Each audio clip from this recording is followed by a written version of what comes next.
Guys, listen up. As you get older, the best way to continue to look young, exuberant, and vibrant is to continue to take care of your skin. That's why I'm excited to have Teej Hanley as a sponsor of today's video. You heard me talk about them before, and you're going to continue to hear me talk about them because I believe in their products and the positive impact that they have on every man's life. Teej Hanley makes taking care of your skin so easy. They provide you with all the products you need and nothing that you don't. Every box comes with an instruction card that tells you when to use each product, how much to use, and in what order. Lapeef family, I must admit, skincare wasn't always something I always focused on, but since I started using this system, I've seen improvements in the way my skin looks and feels. And you don't have to take my word for it. They have over 5,000 five-star reviews on their website from satisfied customers from around the world. I recommend you start with the level 1 system, which comes with all the basics: a daily face wash, an exfoliating scrub, an AM moisturizer, and a PM moisturizer. In addition to amazing skin, members of Teej Hanley get tons of benefits, including at least 20% off retail price, the ability to customize your box, pause or cancel at any time, and free US shipping. And because Teej Hanley is sponsoring today's video, they're offering my viewers a great deal. Just click that first link in the description and you'll get 30% off the first box plus the free gift. Seriously, that's an amazing deal. Even though it's too early, as I often say, it's never too late. Click that link and get started today.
Go time.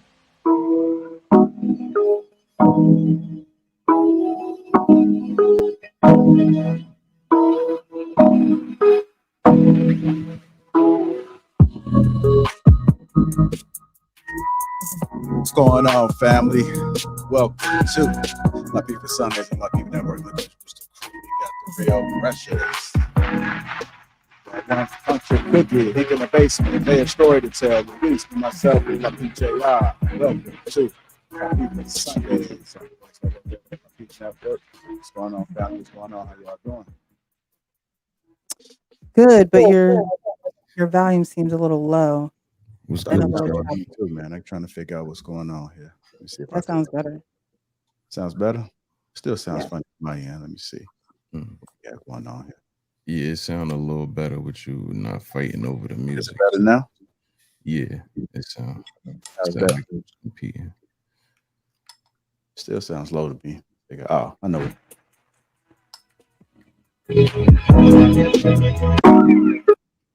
How's that? Is that better?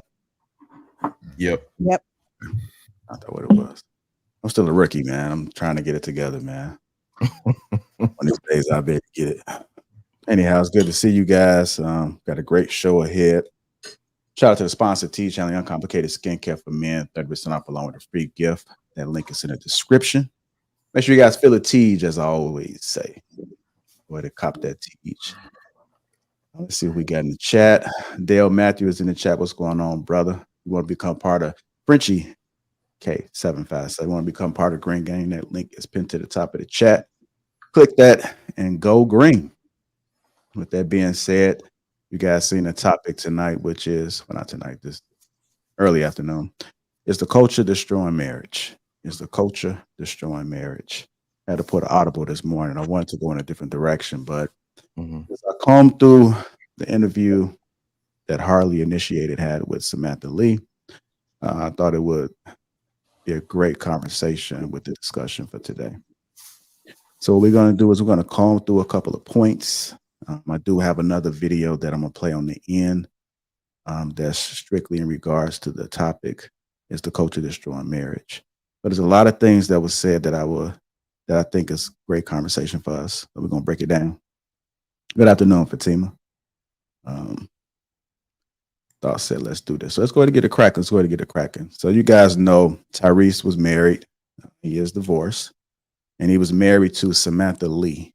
And she did an interview with Harley Initiated. Shout out to you guys, because I am about to play this clip. So I want to make sure you guys go ahead and subscribe to their channel and check out the full interview in its entirety. I'm assuring you that you will enjoy it. But we're going to go ahead and hop into it. The first thing that I'm going to break, so he got a divorce, and it came out that he kind of regretted. She regrets her decision, what it sounds like based off this interview. And that's all that we had to go off of, because I believe this is the first time that she's spoken since everything has unfolded. And I thought that would be good because, again, the topic is culture destroying our relationship, because it seemed to be that there was a lot of variables, outside variables, that was influencing her decision, as we'll say. And we'll build up to it as I play the clips. So hit the like button. Also, make sure you subscribe to the channel. Let's go ahead and break this down. The first point that I want to discuss is the people that speak to you in the most emotional moments. So I'm going to go ahead and play this clip. Talking about that when before he decided to marry his wife, he had said, or had told his wife, that he needed to choose the people that would speak to her in her most emotional moments. And it was people that would be for the relationship. Right. And I know a lot of people had different kind of like comments about the person and everything like that, but the message of what he was saying for me resounds true, because the people I had in my ear at the time were not for that. Let me ask you this, because I think that's such a good point. Like, when you're even in that spot where when you're emotional, yes, you're in the pit of your relationship. Yes, it's so important to make sure you have people who are pro marriage, pro relationship, 100%. pro your current relationship, 100%, to be able to help, as much as possible, 100%. make the best decision to keep the marriage going. Yeah. When everybody may not have access to that counsel. Let's go ahead and break down that first point. The people that speak to you in your most emotional moments. I'll go ahead and start with you first, Luis. What are your thoughts about that? When she was saying that, I found it kind of interesting because it kind of reminded me of a story that Patrick Davis shared. You know what I'm saying? When he spoke to his wife, he was like, when we're having a dispute and we're having a disagreement, who are the three people that you call? And she began to name 1, 2, and 3. And who would you and what side would they side on? And they said, you, her. And then if I'm having a dispute, who are the 3 people I'm going to call? And who do you think they're going to side in for her, right? So you have 6 people who are siding with you and nobody to lend an ear for me. And sort of what I got out of it was like, the 3 people that you're going to lean on to help stabilize your marriage and, give an ear and wise counsel, they have to align and be for your husband. And your husband, has to find 3 people that he consults with that align with her. You know what I'm saying? Like, hey, you fucked up, but make it work it out, talk about it, right? Unfortunately, a lot of people do have yes men in their camp or yes women in their camp that they don't, they don't vet enough. And I say vet in the sense of like, you bring up scenarios and you bring up constant scenarios, like what would you do in a situation? And you kind of get to pick their brain and kind of see how their evolving thinking has gone through, right? How to break down a scenario. For her case, unfortunately, she didn't have the best of counsel in her corner to encourage her to work on their marriage or, find other ways to circumvent any issues or turmoil that they might be going through. And unfortunately, I guess they were encouraging her to like head more towards divorce rather than really try to work this thing out, right? Because unfortunately, she thought that the grass was greener on the other side. That's why she's a little bit regretful now, looking back in hindsight. But she was sold that the grass is greener on the other side, but in reality, the grass is greener on the side in which you water and nurture it. And she wasn't nurturing her relationship in that capacity, and that's why it ended the way it did, unfortunately. But that's all I got. Okay. All right, I'm gonna go to you, Jay. Then I'm gonna get to the ladies. Ladies, keep in mind, I'm gonna ask you the question about a good man. What do you consider? What's your definition of a good man? So when I come to you guys, we'll be asking you that. So just kind of prepare your answer because I think it'd be good context because it appeared to be that even though Tyrese was emotional and you got to have some balance with that, there's some things he probably should just stay away from. But overall, it appeared to be that he was a good man, a good guy. They had some things they could have worked on, and she left that good man. So that's why I want to ask you guys that. Go ahead, Jay. Damn, I went blank real quick. But I don't know. I'm a jack one of Luis's quotes as far as I don't think a co-pilot should be consulting with a stewardess, you know what I mean, for matters of flying a plane. I don't think a pilot should be consulting with a truck driver. Like there's different lanes, you know what I mean? And I truly believe that we're in an era where you have people that have nothing telling people that have something what to do with their something from a standpoint of having nothing. And that's not going to work, but it's prevalent. Every day we scroll up and down our, devices and see people that, it's perception. They look like they have something, but in reality, if you do the background check, they have nothing, but they're telling everybody what to do with their something. You have to have a circle around you that you're gonna be able to consult with, knowing that they're not gonna be somebody that's just trying to throw a grenade in your marriage because they have nothing and they want you to be with them. Misery loves company. That statement will be here to the end of time because it's reality, and some people don't know how to be in misery alone. So their perspective is different. So you need to be around somebody that can give you some insight on, okay, when I feel like all is lost, and I still want to be with this person. I know that this has to work. How do I recover from that? Because if you have nothing, you ain't got shit to recover from. It's easy for you to advise somebody, oh yeah, get the hell out of that, because you don't have anything that you've built or that you've invested time in. So it's easy for somebody to say that, so I think and like with the video, she's implying that there was peer pressure, that the people around her were, advising her to get out. And you got to surround yourself with people that have something to lose, because they're not going to be quick, to advise you to just leave that investment. That Jay, real precious. A good man. What does a good man look like to you? What's your definition of a good man? A good man. To me, a good man, one, has a leader that he follows. That's important, because if I'm going to follow him, then I need to know that he is being led and he can follow. He has discipline. Second would be someone who doesn't lack discipline. You have discipline in areas that are steadfast, fundamentally, foundationally. You just work off of principles that if you were to steer off of the ship even a little bit, you can get back on because you have those principles to guide you. Someone who has perseverance, someone who's not going to give up, someone who knows it's going to be a rocky road, but I'm in this to the end. I'm dedicated to this. So to me, those are traits of a good man that, whatever you go through, you solid.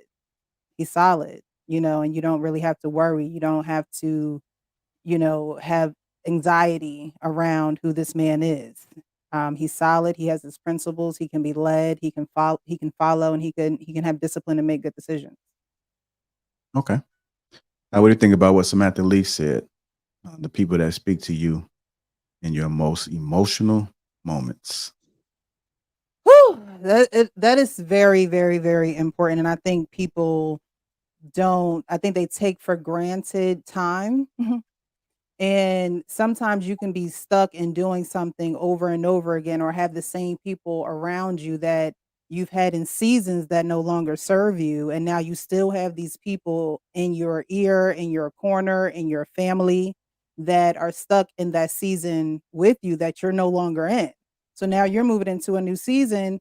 New seasons sometimes require new people. And I know that's scary for some people because it's like, well, I don't know you. I don't know anything about you, but you have to know the mindset of a person. If I know your mindset, I know what I can trust you with. If I know your mindset, I know what direction to deal with you in. And so a lot of people don't go for mindset, they go for money, they go for looks, they go for I call it like the dead fish in the sea. All the dead fish stream downhill. They're all going in the same direction. They don't have a mind of their own. They're doing what the culture does. They don't know how to pivot or shift. And you don't need people in your corner like that. You need people that are going to have a mindset, a steady mindset that's going to be positive, but someone that's going to tell you like it is, some truth. They're going to tell you truth. These people are going to get down to the root of things instead of trying to pacify your emotions. So I think having the right people in your corner is important. And sometimes that means that you have to change the people that are in your corner and they have to be okay with that. And you have to move on from them. Just got a follow-up question, Precious. So I know you mentioned family, and I think family is important, especially when it comes to women. If there's no father present, then what often happens in traditional families is that they may lean on the family. Can you just add a little bit more context of where family falls? Because your family has been around you all your life. So Right. would you say that they know you best? And if somebody is dealing within a current relationship,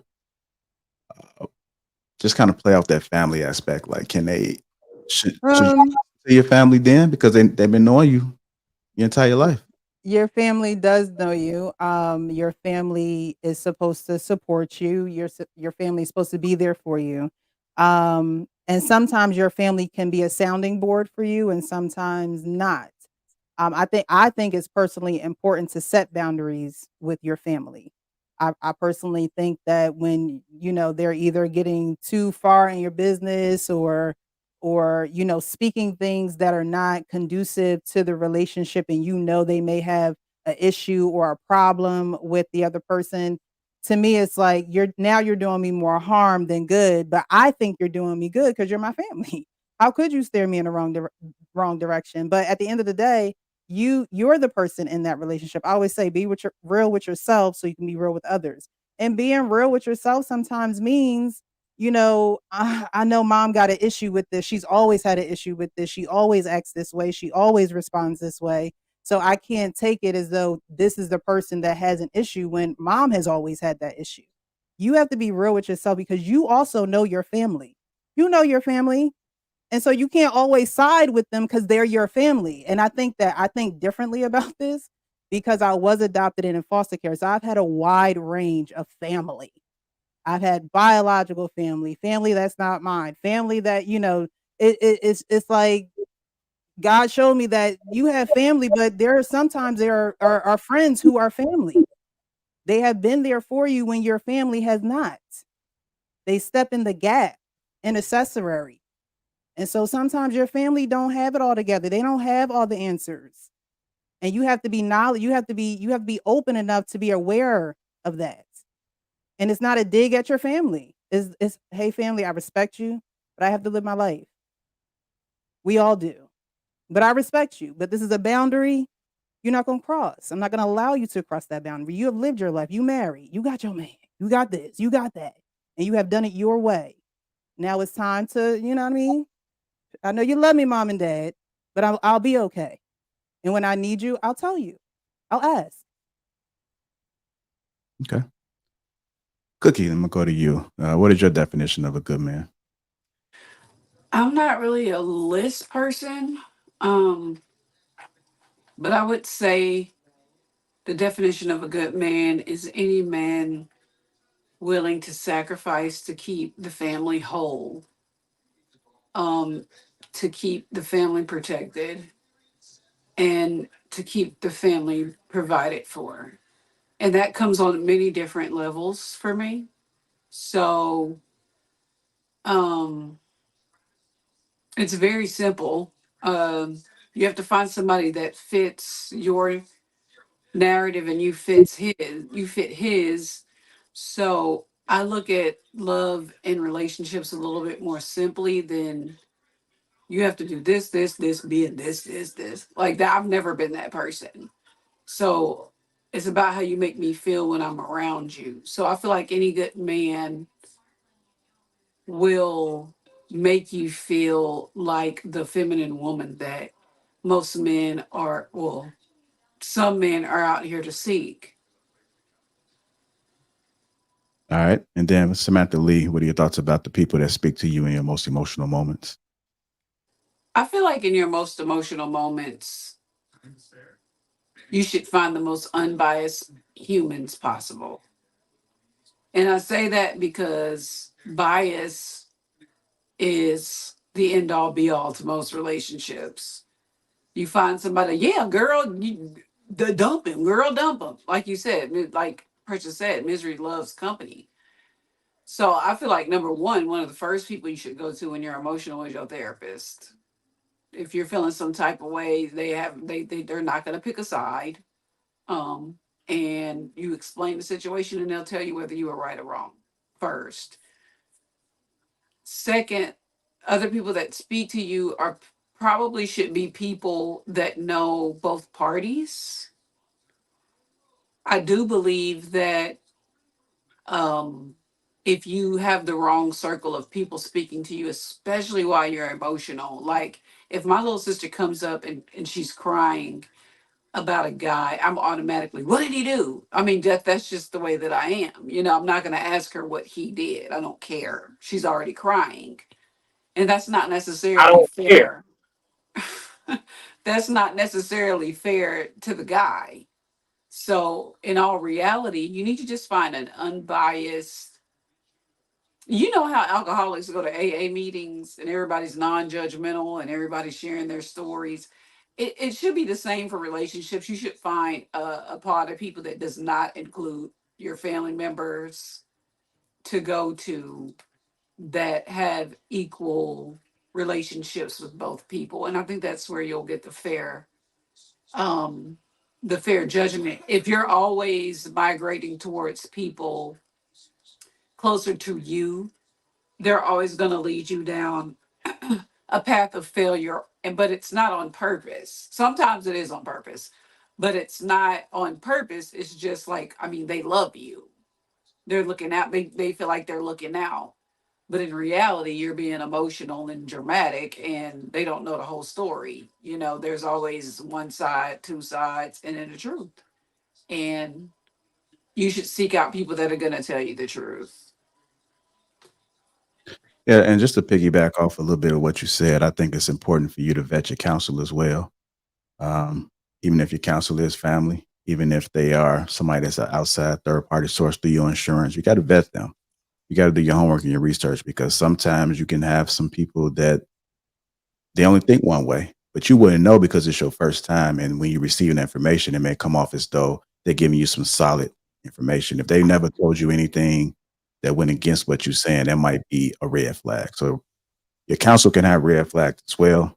If they never told you anything that where it looks like there was balance, then you have to tell yourself that I don't want to be around that person, because it's a possibility that you may be wrong and you will never know because that person fully supports you. And that's why we always bring up sometimes it's hard for family to really digest the truth of the matter, because they're pro you.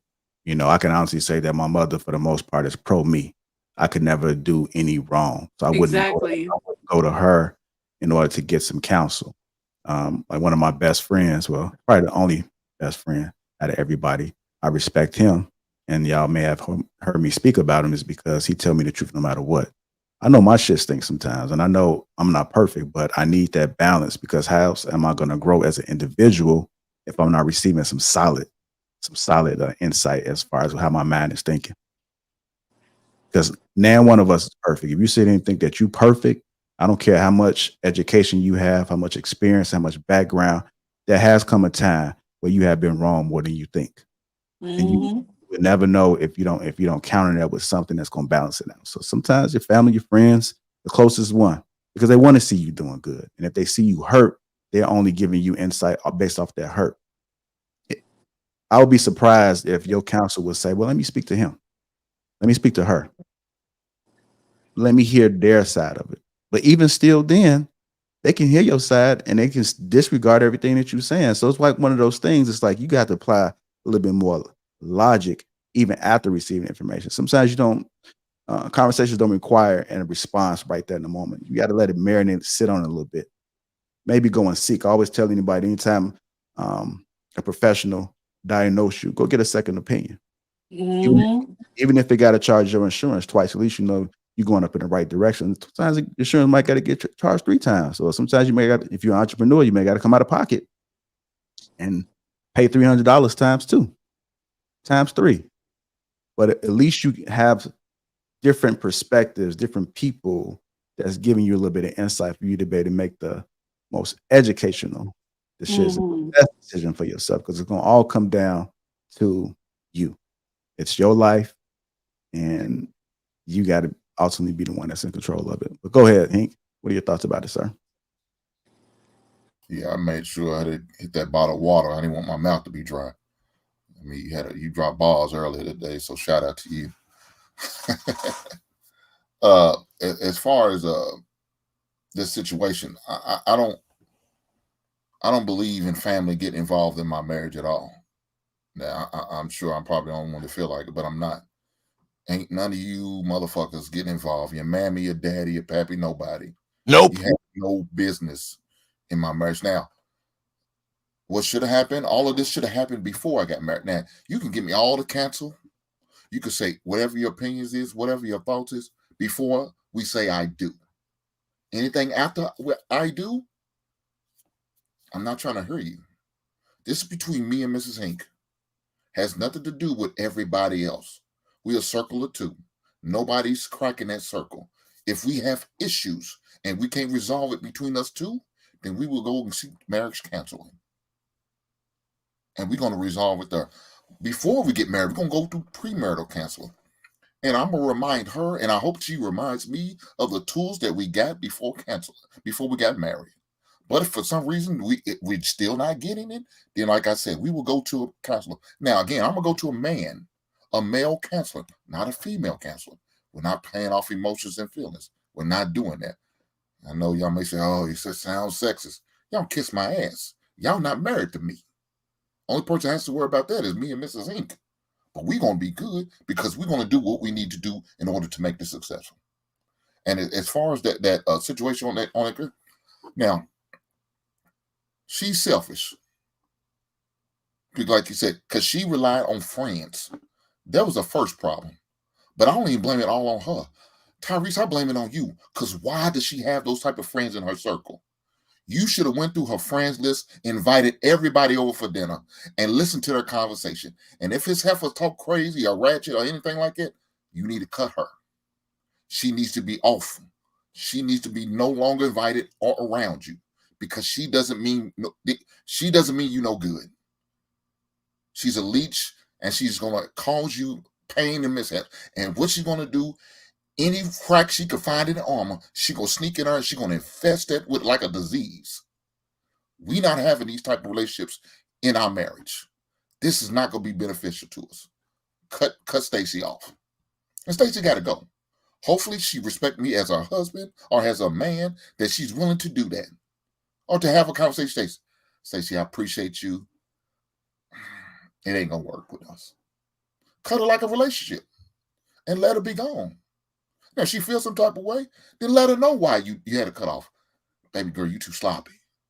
You're not about what I'm trying to do. And hopefully, if she's willing to change, then maybe you give her some grace. But if she continue to be ratchet and she shows that, then you be done with her. I agree with you, Hank, but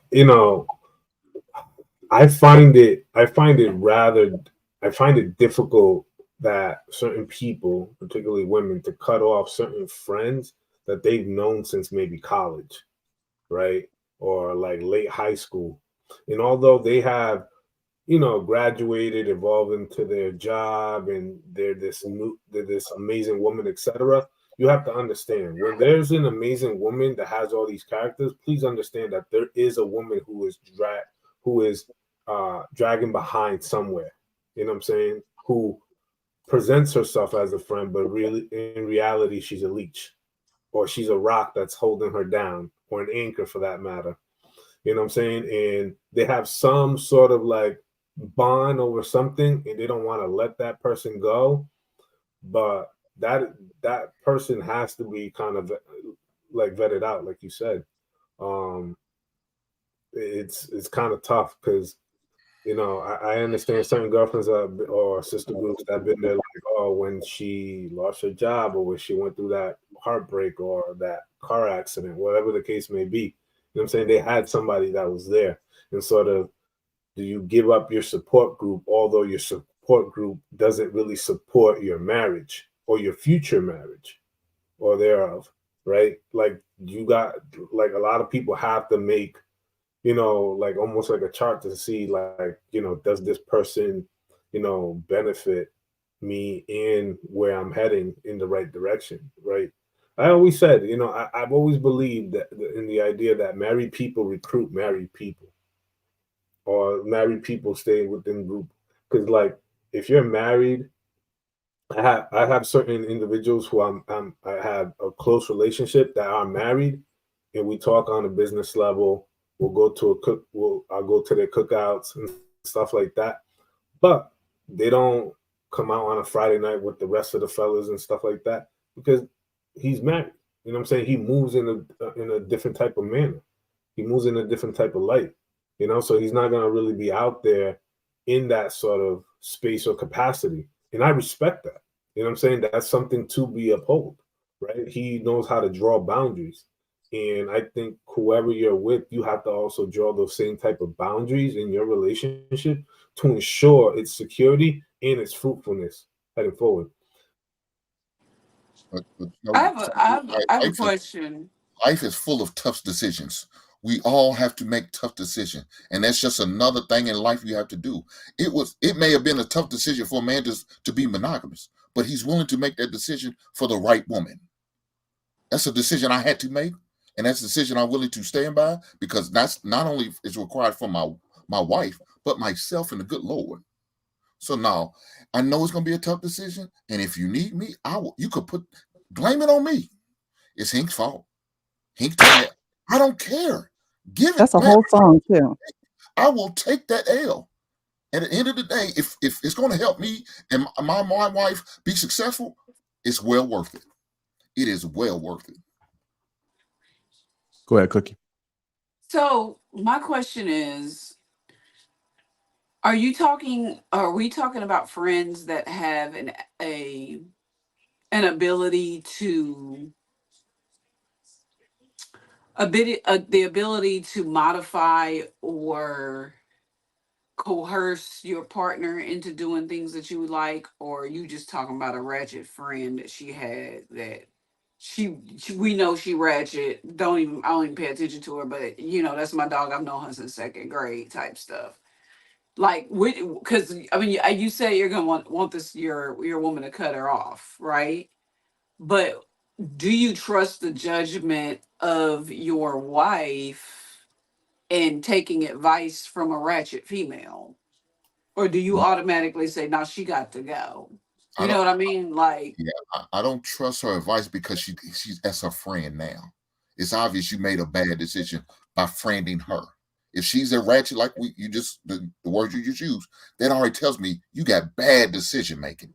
Because she's your friend, and you know she's ratchet, and you know she's sloppy, and you've seen her sleep with your best friend's boyfriend.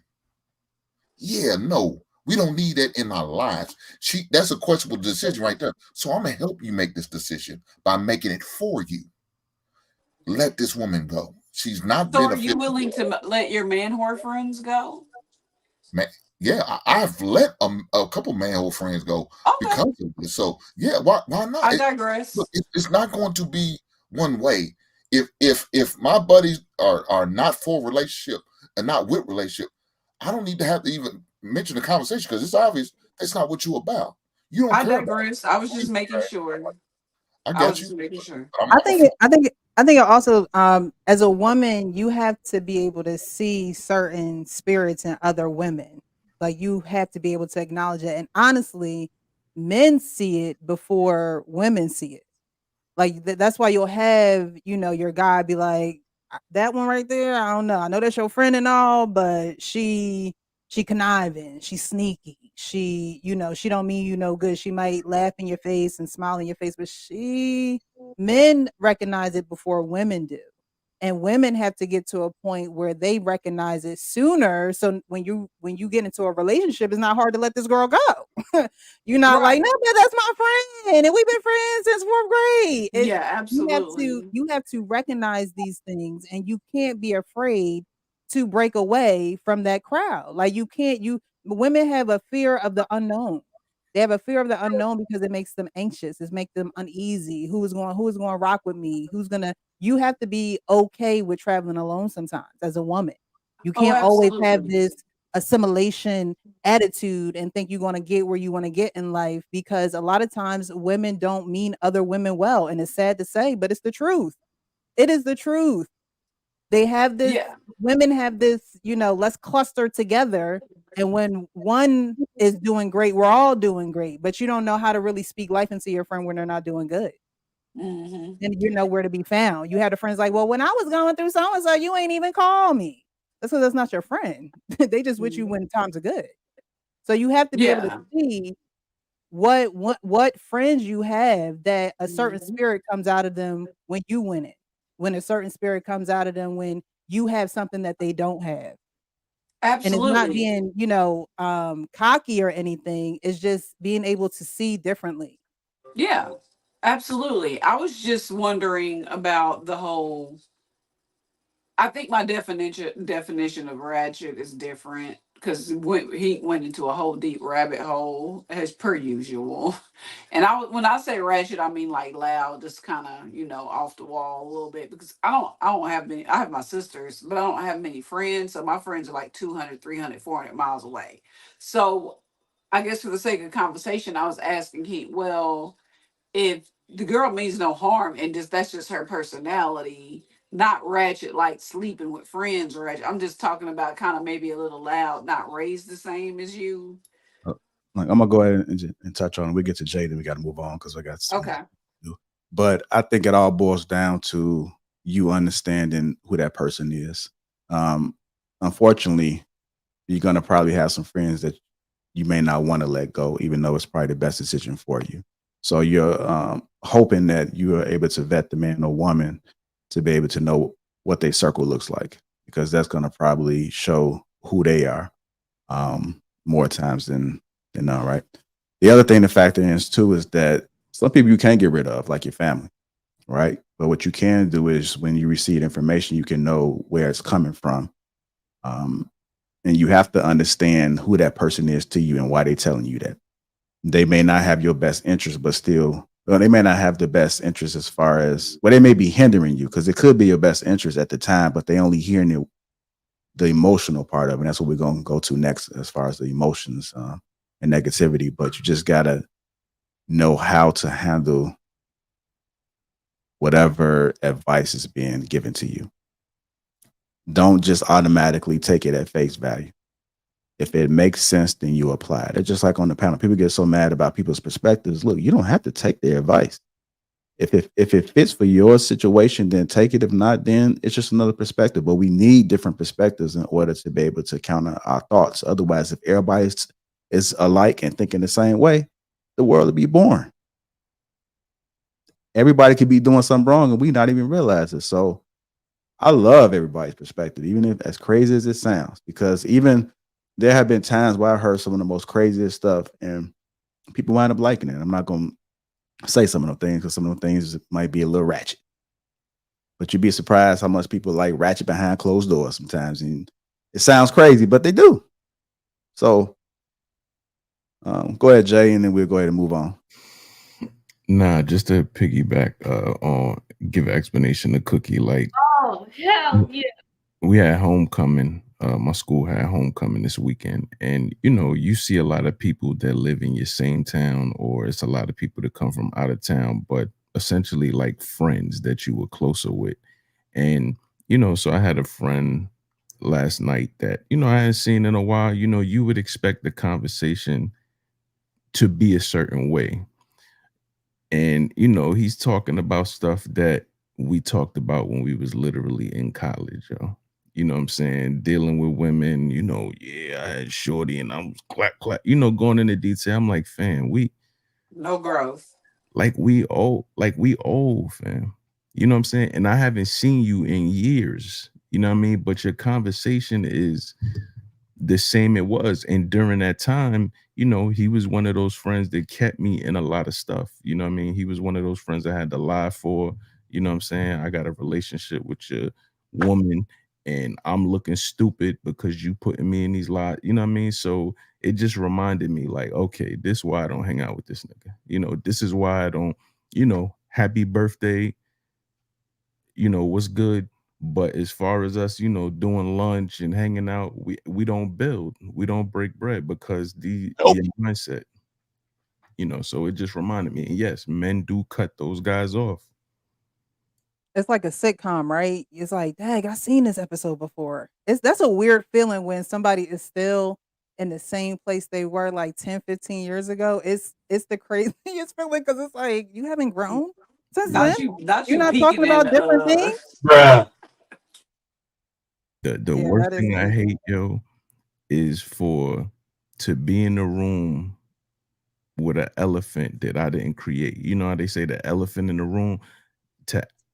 The worst thing you could do is have friends that create an elephant that's not yours. So all these people looking crazy at me for something I had nothing to do with. You know what I'm saying?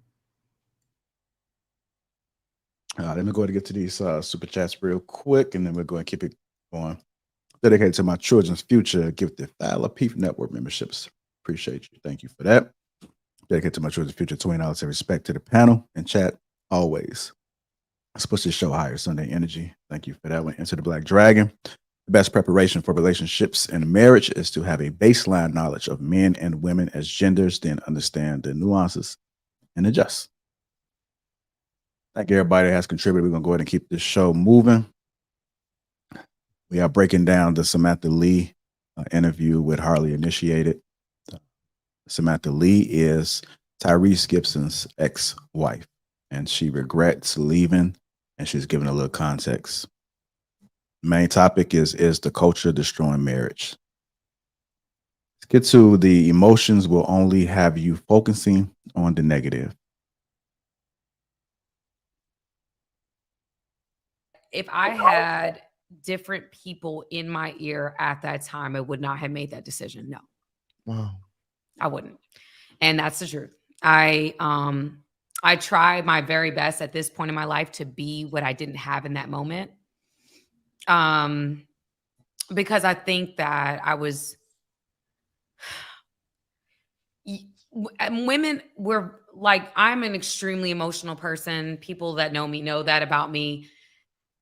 I'm the kind of person that like, okay, I feel so strong, and I can ruminate. I can get so lost in my thoughts. I know a lot of women are like that. Like we're a lot, not all of us, right? But some of us are.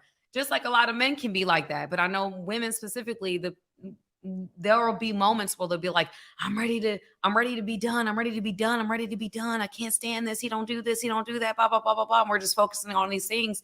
And because you don't have a certain person in your life to check you and say, sis, what about this? What about this? What about these strengths? What about what he's not doing? What, like those types of things? That can get you thinking about the positive aspects of this person that you may not be thinking about when you're upset. You're only thinking about what you're mad about. You're not thinking about all the other positive aspects of this person. And so in those moments, you need somebody to be the person for that person. Yeah. In those moments. All right. I think that's a good thing to discuss. Emotions will only have you focusing on the negative. I think that is true. I don't hear too many people going to their counsel praising how great their relationship is going. Usually when you go to your counselor, it's always for something negative. And we know how bad news travels, right? So, and when you're emotional, you have a tendency to discuss only negativity. There's nothing really positive that comes out of emotions for the most part, right? Maybe excitement, even though it is emotion, but usually when somebody are emotional, it usually leans on the negative side, and then they begin to only discuss and focus and lose hindsight as far as how great this person really is. Relationships are not perfect. Marriages are not perfect. It takes work and a choice. You have to wake up and choose to be in here and to fight for it, and understand that we're going to have some differences or some disagreements, and we might not be on the same page at times, but you never lose focus on the real reason as to why you guys got together. So let's go ahead and break this down. Emotions will only have you focusing on negative. Go ahead, Jay. Real quick, I just want to ask a quick question. Do y'all think she's gaslight? Yo, I've learned this term within the last 2 years. I'm not even sure if I'm using it correctly. Do y'all think she's gaslighting him? Because he's come out in the previous months. I mean, you know, we've watched him go through these emotions publicly due to this situation. And as of recent as the Breakfast Club interview he had, you know, he's kind of explaining and exposing a little further into the stuff that took place. So for her to then come out and be like, essentially saying like he's right, do you think that's a form of her gaslighting him? I haven't watched the entire interview. Honestly, I was ignorant to who she was because I've always seen her videos, like her side by side videos, but I didn't realize that was Tyrese's ex-wife. I really didn't. I just always seen them side by side videos. Me neither. So Yeah, right. Like, how do we not know this is her? But maybe we're just not that tapped in. I don't know. Maybe we just not like everybody else enthralled into, social media. And that's the problem that we're talking about today, right? So, um, but as far as gaslighting, from what I know, it's refreshing for a woman, whether she's gaslighting him or not. I don't know. You might have to refresh that definition of that word too. Well, I was gonna read a definition of gaslight. Gaslight is a Okay. form of psychological manipulation in which the abuser attempts to sow self-doubt and confusion in their victim's mind. Typically, gaslighters are seeking to gain power and control over the other person by distorting reality and forcing them to question their own judgment and intuition. Yeah, so to me, it sounds more like she's taking ability or accountability for having horrible friends and not really having the right people in her corner and saying pretty much that his emotions are valid. Like, Tyrese is not ashamed to show us his emotions, no matter, what men say you shouldn't show your emotions. Da, da, da. That's not Tyrese. Tyrese going to be Tyrese, right? So I think it's more of a acknowledgement, because that's what men want, right? Men, they want you to acknowledge what you did was wrong. They want you to apologize because you were wrong. They want you to be accountable, because if you're not going to be accountable, then this was a wash, right? You never get that. A lot of people don't get that, I left because of this or that closure. So, like Cookie was saying, there's his side, her side, and the truth. Well, her side is sounding a lot like his side a little bit, and acknowledging like, hey, I gave this all I got and I was a good man. And, she's pretty much saying I had the wrong people in my corner. I don't know. That's taking accountable for the people in your life. And now you have to be accountable for the divorce. So like I said, I haven't seen the whole interview, but I don't think it's gaslighting. I think it's actually a rare sighting of a woman saying, I had a good man and I couldn't keep him. I fumbled it. Yeah. Yeah. And to answer the question in terms of emotion, have you, I mean, that's accurate. I think even more so when there isn't clarification. A lot of times our emotions may come from our inability to articulate how we feel, or the person we're dealing with inability of giving us clarity to validate or invalidate what we feel, kind of just be vague about things, with like a relationship, a woman and a man, they're dating for a particular period of time, and the woman's emotion be like, I think we need to make this official, where the man is like, I don't know about that. When you don't give a definite answer, like, nah, I don't want to be in a relationship right now. I'm cool being single, but you're still doing the things that indicate you want to be exclusive. You know what I'm saying? It's kind of like when there's no defined, when there's no defined structure onto what you are, those emotions will, have you thinking negatively. Like, is this person out dealing with somebody else? Why aren't we in a relationship? So I think when you have these emotions and there's nothing to define or validate them, then it turns out negative. And that's what you get clarity for, right? That's what truth is about, being able to not be in the gray area or wishy-washy or not on this side or that side. That's why you have to get down to truth. You have to get down to the clarity, because those negative emotions can take over, and the negative emotions are, you're perceiving them as real and they're feeling real to you. And it may not even be the case, but we're not opening our mouths and saying what's really on our mind, and so you're letting your mind run them up. It's playing you. All right, go ahead, Luis. What are your thoughts about it? So what it sounded to me was that she seemed a bit broken, or she had unresolved issue prior to getting married. Prior to getting married, if you pay attention to her if you pay attention to her mannerisms and you pay attention to what she's saying and how she's laying it out, she's like, I didn't have the best of counsel in my corner. And I'm like, why is that? Why don't you have people in your corner that want the best for you? You know what I'm saying? Like, why are you with people who are going to drag you down? Which made me question. It's like, maybe you weren't in the best state of mind, or you weren't in the best emotional state, prior to getting married.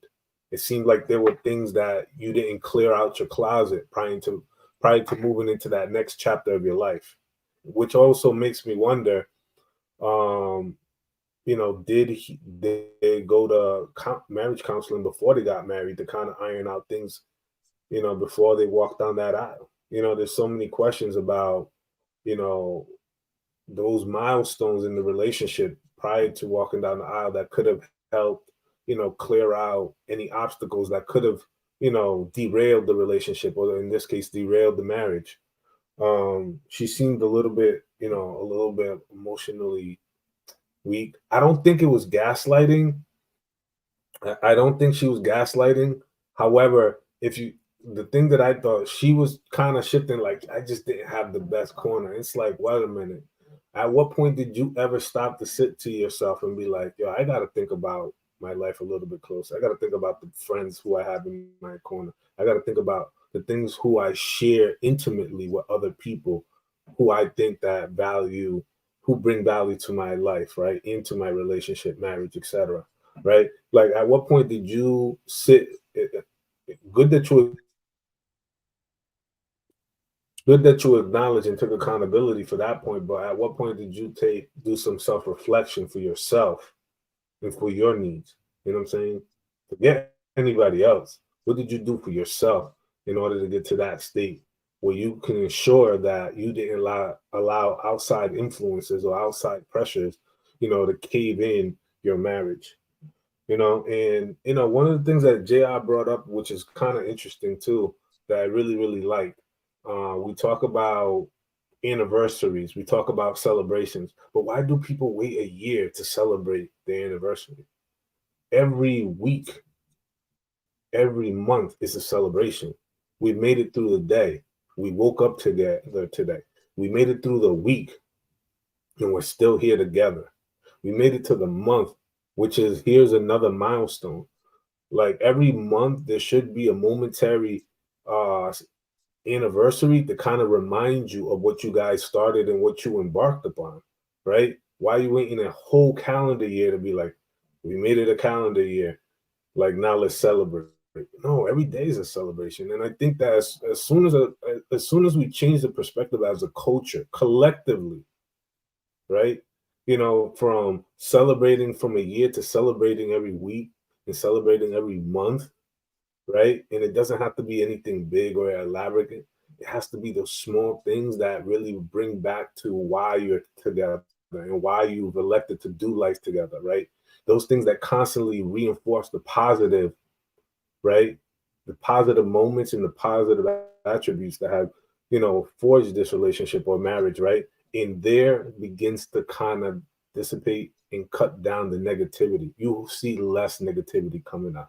Even if he annoyed you a few days ago, that weekend when you're together, you're like, fuck, I was tripping. I don't even know why I was even mad anyway, man. Like, I'm bugging. You know what I'm saying? That just goes right out the window, right? But you need that constant positive reinforcement in those milestones, because they remind you of why you're together and why you're making life work together, right? I think sometimes we tend to want to hover our relationship around these superficial holidays and stuff like that, like the Valentine's Day and whatnot.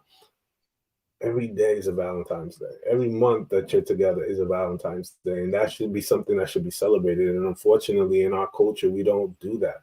We're so focused on trying to align ourselves or simulate to whatever propaganda or ideal of culture that is, as opposed to aligning something that is best for your relationship. How you? All right, go ahead, Hank. Well, I mean, this pushes what I'm saying. She surrounds herself with bad friends, and she took bad advice from her friends. But unfortunately, she took no blame in herself. She blamed her friends and did everything. But your friends didn't make you or twist your arm and put a gun to your head to go get the divorce. You chose to. Facts, Hank. So you have a lot of people trying to keep up with everybody else or what everybody else is doing. Look, one of the worst things, ladies, you can do is try to compare your man or a man try to compare his woman to someone else. That's the worst thing you can do because they'll never live up to whatever you're trying to compare it to. Oh well, such and such took come to the Cheesecake Factory, but you just trying to take me to Applebee's. Why can't you take me to Applebee's like Tony did? Stop doing it. Maybe that's just not within this budget. So he's trying to do the best he can, or she's trying to do the best you can, whatever they're doing. So people just need to stop trying to compare to other people. No, be the best version of you. Allow your woman to be the best version of her. So, yeah, as far as anything else, look, I don't think she really cares about even get back with him. If she had an opportunity, I think she wants to get back in the limelight. She's not even relevant anymore. Like I said, a lot of y'all people didn't know she was Tyree's wife. But when she was, you probably had an idea when he was at the red carpet, maybe for his, latest Fast and Furious. I don't know what they on, 11, 12, 13. I don't know what they on now. But she was probably at the latest at there, if she would have still been married. But now she's irrelevant. Now she's just out here doing struggle interviews, begging and sharing her stuff with anybody. But instead of trying to maybe possibly getting in Tyree's ear, hey, what do you think about bringing our family back together? You don't have to go and do that in public. You don't have to go do interviews to do that. You could call the man. I'm sure you got his number. I don't think he changed his number. And if he did, you find a way to get in touch with him. To try to, how about we come together? Let that be your story. Right. Then come out with that. Yeah, she definitely giving Jada Pinkett right now. It's pitiful, man. Anybody else want to add anything? I do. Can you put the tag back before emotions will only have you focusing on the negative? I am gonna disagree. And I'm gonna disagree because if you're emotionally mature, which a lot of people are not, it seems to me that she's not very emotionally mature. You have to celebrate the good as well as examine the bad. And that's just how I was brought up. So I don't think emotions automatically make you go left. They shouldn't anyway. I think people that have been counseled, that have been somewhat educated and have been somewhat through therapy for their trauma can differentiate good emotions and bad emotions and celebrate good ones and not let bad emotions lead you down a negative pathway. Now, depression is real. Don't get me wrong. But this statement seems like a depressive standpoint. And maybe she is depressed. I don't know. But emotions in general, there's just such a huge spectrum of emotions in humans that to say that emotions themselves just drive you to negativity is absolutely absurd to me because there's so much other things to celebrate. Like Louise said, like the small victories are what keep us going day by day. So why does the dramatic have to be, oh, now I'm gonna go left and be negative and he this and he that? Unfortunately, though, a lot of women are dramatic, and the emotion that they focus on is the one that gets them the most attention, and that's when people feel sorry for them, right? So, me being older than I look, you have to mature in your emotional reading and how you feel, and whatever emotion that you feel, whether it's good or bad, you need to evaluate it and try not to let it take you down a bad path. and not psych yourself into a negative standpoint. Because I know people that'll have a good emotion and then find a way to twist it into something negative, and that's a sickness. I think you should. I'm a firm believer in seeking out therapy. And just like JR said, you should vet your therapist. The first thing that your first therapy session should be you asking most of the questions. I'm just putting that out there for our people in the back. But um, yeah, no, I disagree with this statement in general, but as far as Tyrese's ex-wife goes, she absolutely is emotionally immature. And she if she want a man back, I'm pretty sure all she gotta do is call and work on that. But instead she's trying to profit from it, I suppose. So it makes the authenticity seem a little suspect. Okay. Well, I know like a couple weeks ago we talked about feelings and moving on feelings. I'm sure you remember that, JR. This is an example of what we was talking about. This chick didn't do nothing but move on feelings. She didn't feel a certain way at the certain moment of time, and her friends didn't help her any by reiterating what she was feeling. They poured on. They put gasoline on her fire instead of trying to be the fire extinguisher and trying to put out. Girl, it's not that serious. Hey, girl, it's going to be all right. You're going to get through this. It was just the opposite, and she continued to move on feelings. Now she's moving on feelings now, expressing herself, sharing with everybody in the world. Like I said before, why don't you give that man a call? And if you feel this way, you know this man still loves you. He even announced that he still loves his wife. Go and try to make it work. If that's what you really want. Or like I said, are you looking for this money grab? Yeah, I just want to add one thing. Two things. The fact that she didn't have any friends that were on his side is very alarming. The fact that she didn't have anyone to say, "Yeah, girl, but he's still, he's still working. He's still this. He's still doing this. Don't let this one thing overshadow everything." Right? I wanted to say that women's emotions will go to negative if they don't have like a checklist or troubleshooting, something that they troubleshoot to check their emotions. Because you know that you're emotional, you should have a troubleshooting technique or guide where you're checking your emotions. They used to do it back in the day, right? Oh, well, my man cheated on me. Well, is he still working? Do he still put food on the table?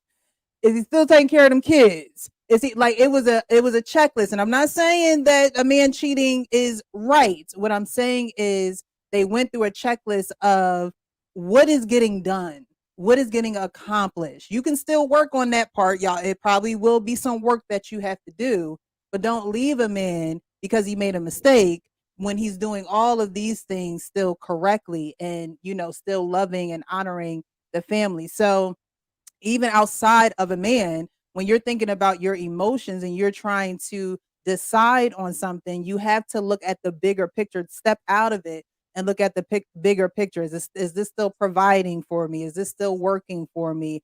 If I didn't do it anymore, would I be crushed or would I have a problem? Like you have to have a troubleshooting method that you adhere to when your emotions are raging. You just have to. You have to protect yourself from yourself sometimes. Right. Right. You have to guard your heart. I was actually talking about that earlier. You have to guard your heart because your heart can actually be wicked sometimes. Your heart can be wicked sometimes and you as the person wouldn't say that about your own heart. But it is. So you have to guard your heart and you have to renew your mind. And so then you allow those things to work together. But You have to think with logic yeah. too, And as some things well. aren't logical though. Some things aren't logical. Sometimes God does things in your life that don't make sense to you. And it's not supposed to make sense to you at that time.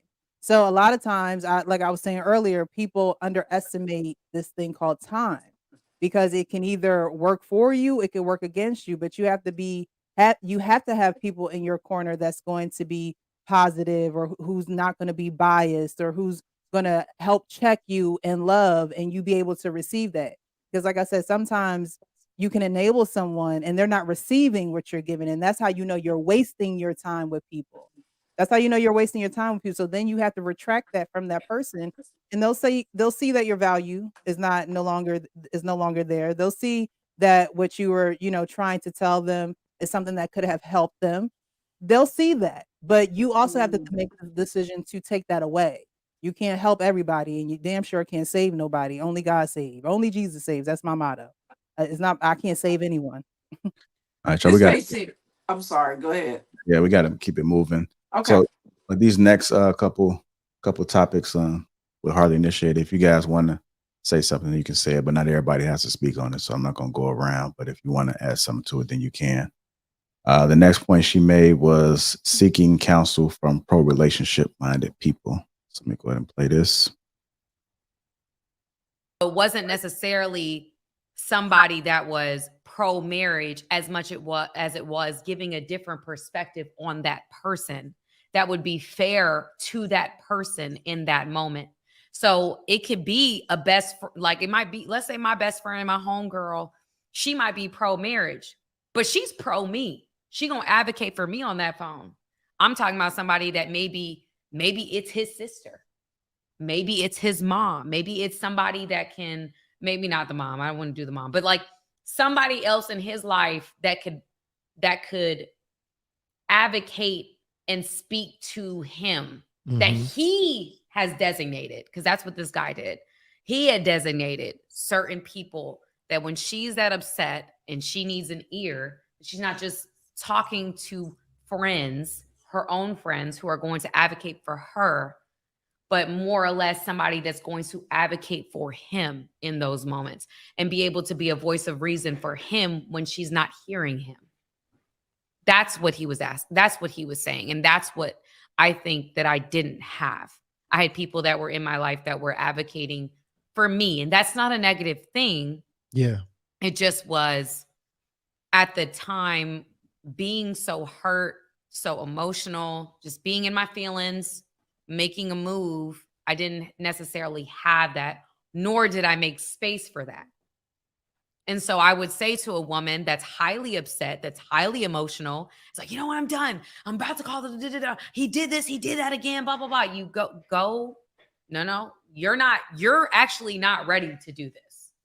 You being at this space of emotional intoxication, you're making a life-changing decision. You have absolutely no idea what you're about to walk into. So you should actually sit down, chill out, relax, call somebody that, watch one of your favorite shows, walk around, do something different, and then come to a place or call somebody. I know in my own life and in the women that I've worked with for a very long time, they know that they can reach out to me like, sis, I'm, my husband's doing X, Y, and Z. Can I reach out to you? And they'll reach out to me and we'll sit on the phone. I'll be like, no, you're wrong. Are you ready to hear this? You're wrong. You actually should be doing this. You actually should. And they've grown to trust me. All right, I'm gonna play another short one. I'm just gonna bunch these together. But she also talked about using your emotionality to protect you. If you've always been a runner, you need to work on you. So I'm gonna go ahead and just play this, and then we'll get through this video. A lot of times, even myself in my life, I've used my emotionality to protect me. Like my anger to protect me, my ability to run away to protect me. But when it comes to a marriage, we have to get a better understanding and a honing of those skills before you decide to say you want to get married. If you've always been a runner and you say, oh, I'm about to get married to this dude, and we about to do this thing, you need to work on your little running issue. Because guaranteed that marriage is going to trigger a running issue on you. Yeah. And you're going to have to now deal with that trigger in a very real way. And if you haven't worked on that, you end up running. I'm going to open up for discussion. Using your emotionality to protect you. If you've always been a runner, you need to work on you. So who wants to chime in on this? I think she's a runner. She's a track star. Go ahead, Jay. I think just to speak on the first section of the video, it was kind of funny is that Tyrese was that for DJ Envy and his wife, was like a pro relationship, non-biased party that came in because DJ Envy's wife was ready to leave him, for his mistake. And she didn't want to hear nothing from him. And for some reason, like DJ Envy reached out to Tyrese, they talked. He was like, yo, she's not trying to hear from you right now. Let me speak with her. Let me just give her a different perspective. And this is while he was actually in a relationship with the Samantha woman. So, he acted as that person for DJ Envy during his time of turmoil in his relationship, and they ended up staying together. So it's funny that she's mentioning that, and they were in that situation where, he was that person for a couple that were on the brink of getting a divorce. Well, I find it funny the fact that she was able to give some marital advice for her, but her friends wasn't able to do that for her. Yeah, again, her friends ain't shit, man. You're able to be that for your friends, but your friends can't be that for you. Then you got a bunch of allegiance around you. You need to get rid of everybody that you consider a friend, because ain't nobody on your team. If nobody you could rely on or pour into or say something, again, God damn it, it's sad, man. I don't know what to say.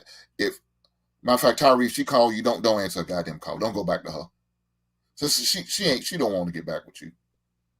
She's all about running money grab. I thought maybe she was, but now I'm falling more and more hearing this interview. Yeah, she's all about money grab.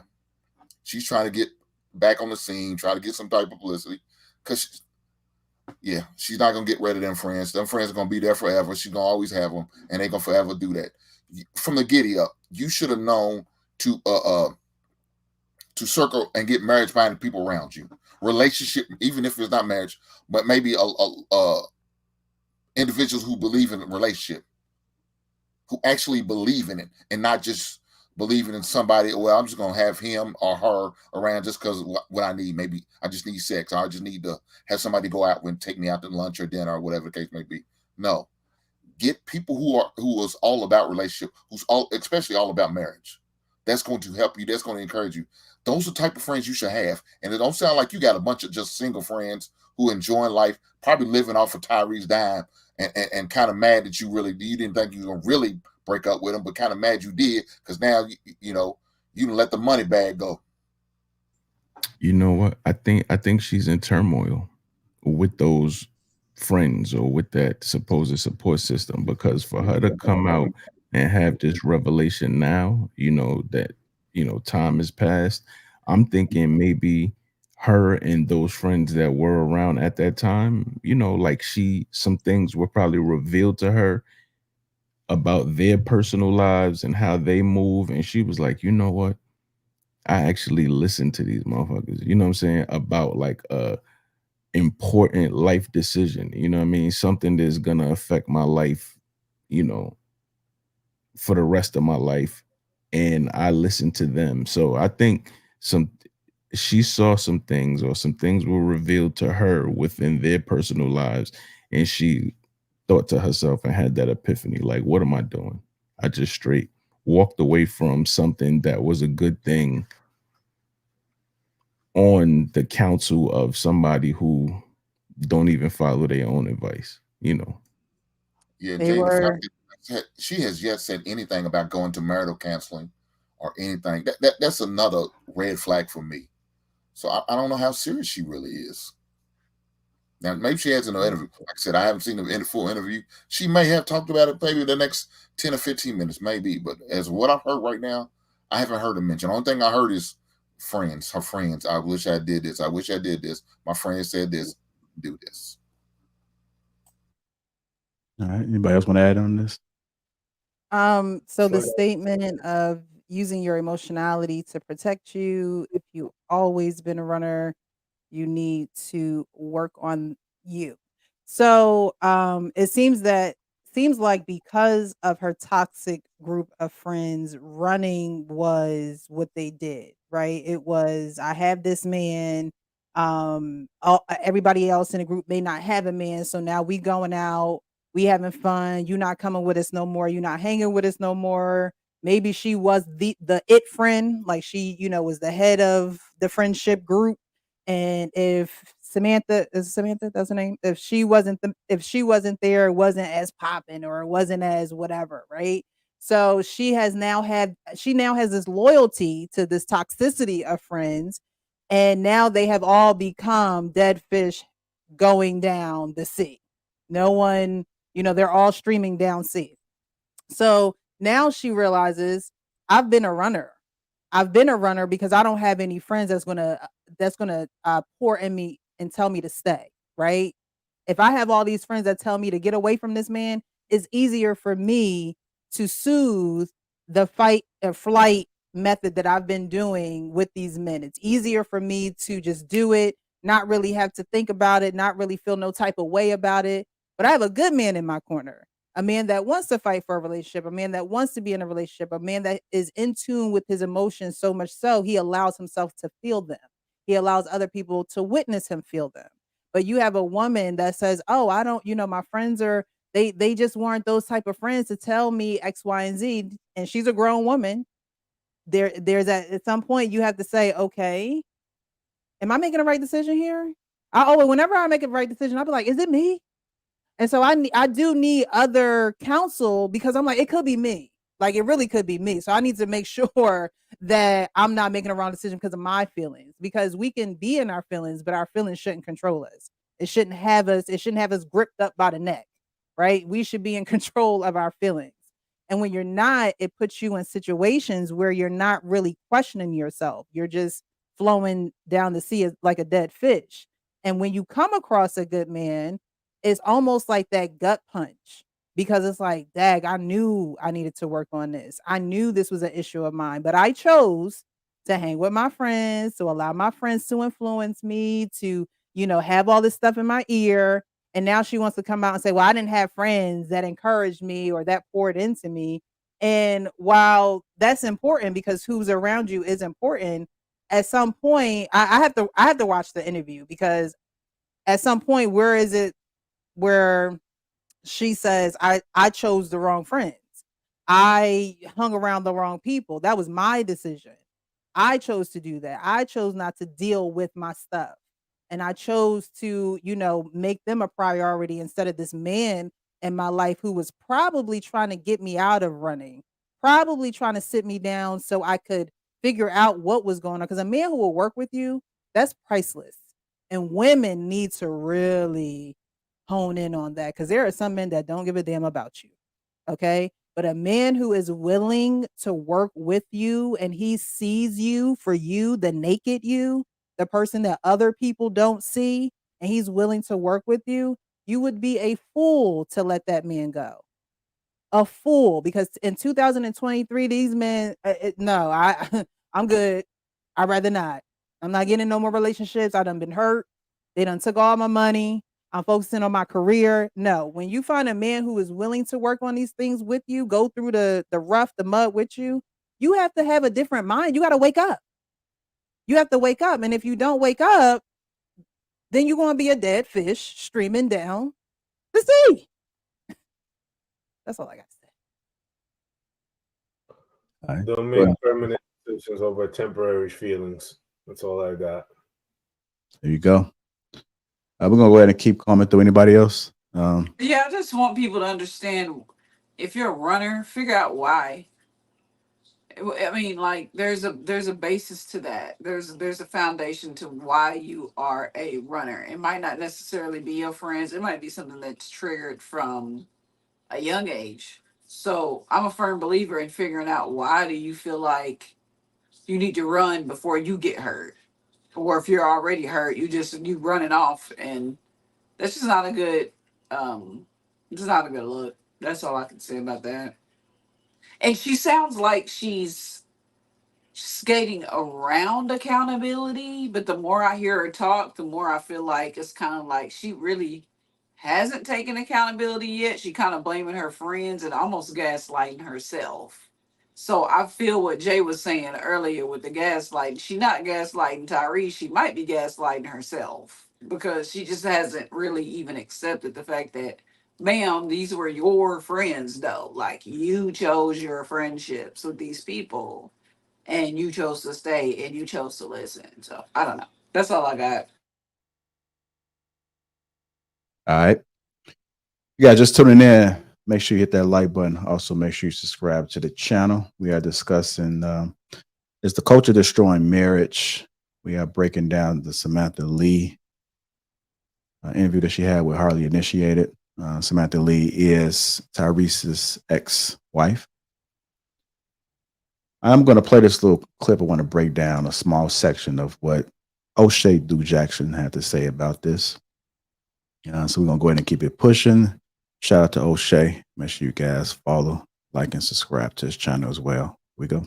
A lot of women are in the ears of other women who are married, who have it made, okay? Who have it made. She was one of those women. Had a supportive husband. From what I understand, the man wasn't cheating. But then the friends were telling her, girl, you need to leave him. Girl, you deserve better. That's what you always hear, right? You deserve better than him. What did Tia Mowry say? I graduated from marriage. I graduated from marriage. That's what Tia Mowry said, didn't she? But wait a minute. Hold on. I graduated from marriage. Then only to get out there and realize, hey, ain't nobody checking for you. You had a good husband. You had a good man. Tyrese got his problems, got his issues. And the thing about it is, and she said it on point, when she's angry, she's thinking about the bad stuff. She ain't thinking about the good stuff. And let me tell a lot of ladies this. You got a husband that's good and bad, right? You ain't thinking about the man care about you. The man go out there and sacrifice for you. The man coming back here, he's bringing the money back to you. The man is building for you. The man is investing with you. The man is also putting up with your problems. I know you feel like you don't have no problems, but yeah, the man is dealing with you when you on your BS. The man is dealing with you when you are problematic. He's dealing with you when don't nobody else want to deal with you. That man is dealing with you. And you're not looking at the fact that the man is dealing with you when you don't want nobody to deal with you. That's the problem that you ladies don't understand. Y'all don't get that, okay? A lot of ladies just don't get it. And because you don't get it, then you feel like somebody else is going to just put up with that. And then once you get a kid or two, and I'm not saying that you're not desirable. I'm not saying that you're not beautiful, but I'm going to tell you like this. Because one man care about you and love you and will go all the way. Don't think that every guy out there in the dating market want to do that, because now you also got to start from ground zero. And here's what you're going to be doing. You're going to be like, well, you know what? He needs to compete for me. He needs to compete for my time. He needs to compete for what I got to offer. Okay, and so does that man. He needs that from you. And so many of y'all not going to be used to being relegated to that when you know you've been getting everything you want the whole time. Now, how do you feel about that? How do you like those apples? And she F's around and found out. Shout out to O'Shea. Shout out to O'Shea, man. I got a couple more parts I'm going to play from that, man, but I think he made some interesting points, because that's why I asked y'all, what is a good man to y'all? Because a lot of people have great men in front of them, and nobody's perfect. You're not perfect. He's not perfect. So when y'all got a good thing, and a lot of the world don't know it's a good thing, because anytime something happens bad, then you're talking about the negative, you might want to hold on to that, because sometimes the grass is not green on the other side. You know, I don't care how pretty you are. I don't care how much money you have. Sometimes the headache that you thought was a major headache, it gets worse. You gotta understand, you're getting older, and so are the people. They're gaining more experiences. They're gaining more influence. They have more things to compare with, because people are dating. People are dating. So when you find something that's good and it works for you, you got to put in work. But let's go ahead and break that down. What are you guys' thoughts about that? Precious, you go ahead. I heard you say, Al. What are your thoughts?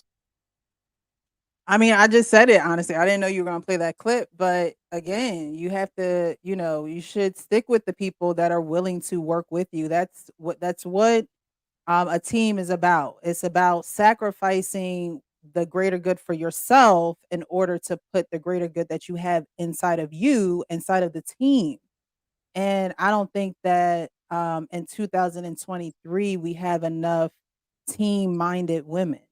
We have a lot of, this is about me, this is what I want, you should hold up to my standard, you should do what I've been taught all my life, even though we're joining lives now. So what about what you've been taught? You know, what about how you've been raised, and how about what principles and belief you stand off of? You know, we're us women in 2023, we're not thinking that. And I don't know why, because like JR was saying, you're only getting older. So the sooner you recognize this, the better off you'll be.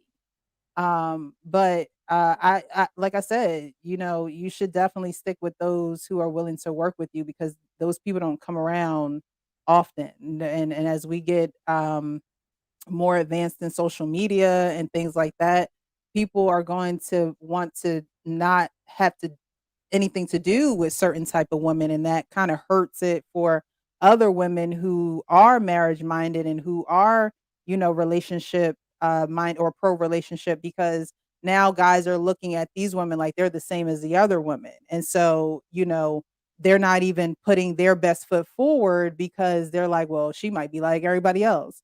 It's not until you have certain conversations and get out of a certain way of doing things where you do recognize that there are a few of us out here that believe in marriage, you know, that have seen it growing up, who are open to the ideas of joining our lives with other people. But that's what you have to be. You have to be open. You have to be honest, transparent, because I think people are due that in order to make a, you know, a logical decision about who they want in their lives. Shout out to my Green Gang, dedicated to my children. Lexicon, Scrap, Skrilla, the Rilla. Salute to you guys. Anybody else want to add to it? I think I think a lot of it is ego. You know, with Samantha Lee, honestly, it sounds like she's saying that she regrets leaving him. I hope at a later time that she doesn't come out and say, "Oh, that's not what I said." You know, that interview wasn't about me wanting to get back with him or whatever. You know, I hope she don't step on what this means, because a lot of people, you know, they have ego. They're not going to come out and say, I made a mistake, and say, this is why I made a mistake. This is what I should have done. Or maybe I should have hung in there longer. You know, if you notice, like, what, to me, Tia Mowry, is that who it was that just got divorced? Like, you know, when that stuff came up and they were going at her about, oh, you know, yeah, shit is real out here. I tell a lot of my married friends, you know, when they go into their complaining phase, and, you know, I understand you want to express yourself, but I'm like, fam, I am out here, bro. You don't want to be out here. You're not built for it. You know, you thinking all of this stuff. You thinking like, okay, if I was single now, I'd be doing this, this, and that. No, you wouldn't. You know what I'm saying? Because I'm not. So I wish more people would be forthcoming about the mistakes that they have made, because that would definitely enlighten a lot of these people that are currently in situations where they feel like, oh, this is the end of the road. Like, nah, it's not the end. This is just a bump. You know, you will get past it.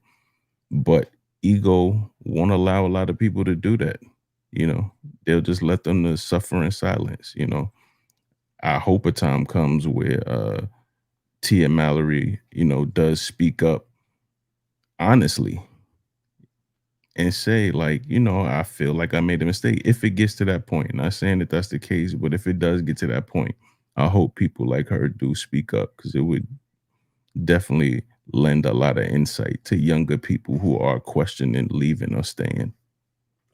Jay, you're gonna see that happen maybe in the next 5 to 10 years. It's going to be like this mass, tour, about like how I threw away my marriage, or how I walked away from a good thing. You're gonna see like they're gonna sell tickets to these things. They're gonna have an arena, they're gonna have memorabilia, and they're gonna have a stadium, and they're gonna have a conversation, no different than like tonight's conversation. I genuinely feel that there's going to be a huge awakening in a lot of people that realize, holy shit, I really, really had a good thing and I really threw it away. Because let's be very honest, the things that are happening out here in terms of you know, the housing market, the economy, you know, saying jobs being unstable, you know, government, you know, being able to decide whether they're going to stay open, shut down, and there's this back and forth game, right? You know, wages are not what they used to be. You know, cost of living is keep going up. You know, just go to your local grocery store and look at how things have exponentially jumped up from prior to the pandemic, right? And sort of we are living in a completely different type of economy. You know what I'm saying? The shared economy is something that is really, really, really something that people have to really give a lot of thought to, a lot of credence to, because you just can't do it on your own. A lot of people need to consider having a roommate, you know, consider probably moving in for a season or two to try to restructure things, figure things out. Just because they're not in a relationship that is heading towards marriage or building something, and sort of you going out every Friday night or every Saturday night with your girls week in and week out, month after month, year after year is not a sustainable you know, venture. It's just not, you know, and sort of a lot of people think that the Sex in the City lifestyle is forever. And in reality, they got, you know what I'm saying, they're having a rude awakening. They call it hot girl summer because it's supposed to be for the summer. They don't have anything called a hot girl year. It doesn't last that long. So that's all I got. Well, it's obvious we're gonna have a remake of the Golden Girls. It's gonna be coming here soon at the end of 2024, because that's what's gonna have to happen. Look, I'm okay. I hope more stories come out. I hope more stories come out with these people. And you, Lou, you sit there and said when it's gonna happen. Yeah, her book is coming out. She got a book coming out on her. I'm sure a tell-all book she's trying to sell. Maybe that's why she's doing all these damn ragged ass, low budget ass interviews. I don't know. Maybe that's what it is. But maybe more people just need to continue to suffer. And for those who are marriage minded, separate yourself from these individuals. I don't care if it's family. You can love family from a distance. Or if you have to be around them, make sure anytime they start talking about relationship, you look them side eye, you just walk up out the room. Yeah, I ain't trying to hear what Cuz said. Cuz talking that shit. He don't know what he want. He just want to keep out here just being an old man, or he ain't trying to settle down for real. Just keep it moving. Stay away from these people. The individuals are like that. Stay away from them. And for you all the other people who are like it, y'all migrate together. Y'all find a way to get a farm out there in the flatlands of Utah, and y'all move in together. Y'all be miserable and unhappy and don't want to be married or in no type of serious relationship. Y'all move out there, be by yourself, and leave the people who actually want this, leave them alone. I agree with you, Haynes. I firmly agree. I think people out here dipping into the relationship pool because they know it's a safe place, knowing dang well they don't want no relationship, need to kick rocks. Preach, They just preacher. need, huh? Kick rocks, man. Preach it, because you're right. It's Leave like you us know that there's comfort alone. there. You know that there's a certain level of safety there. So instead of being honest, you're just kind of parking there for a while. And that's why I always say women need to be able to identify these things early, because then if you don't satisfy that thirst, then you're not quenching it. Like, you know what I mean? And so it came from somewhere. It started from somewhere where you're trying to satisfy somebody else, but your needs aren't getting met, right? So yeah, we gotta stop doing that. Yeah, the economy. I mean, that's what I was gonna ask you, Luis. I was gonna say, what do you think the reason that we're gonna see people doing this? And I agree with you. It's definitely, the economy is gonna go through some serious changes. If you're looking at, like you said, the housing market, the stock market, everything is pointing to it's about to get real. So all these people with these huge overheads, like everybody's gonna have to start tightening up, man. You're I gonna see a lot of people, that were nah, let me not say that. I always say this. I always love saying this thing. You know, when these types of situations happen in the economy, we in the tide, and we go into low tide, we can see who's been swimming, you know, unprotected or without no shorts this entire time.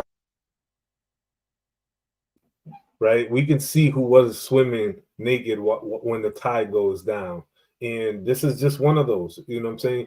Or it was just an inflated moment that once, you know, shit hits the fan, people lose their shorts. They don't have anything reserved. They don't have anything structured. They don't have anything off to the side, right? And, They're you too know, distracted. too distracted with the moment. A lot of people don't sit back and like, okay, I need to restructure my life. I gotta cut back on these things. I gotta move money over here. I gotta do this. I gotta do that for the next 6 months, and then we're gonna see what happens. We got these things going on. It happens. You know what I'm saying? Even with employment, it's like, okay, I'm at this job. I've been here. I'm trying to get to this next level, but they haven't promoted me.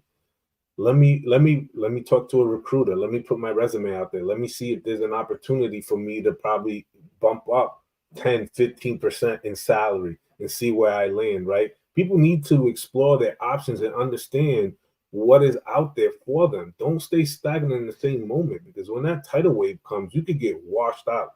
You know what I'm saying? The last thing you want to do is be in a position where you lose your job and then you're like, damn, I can't find another one, and things are tight out here.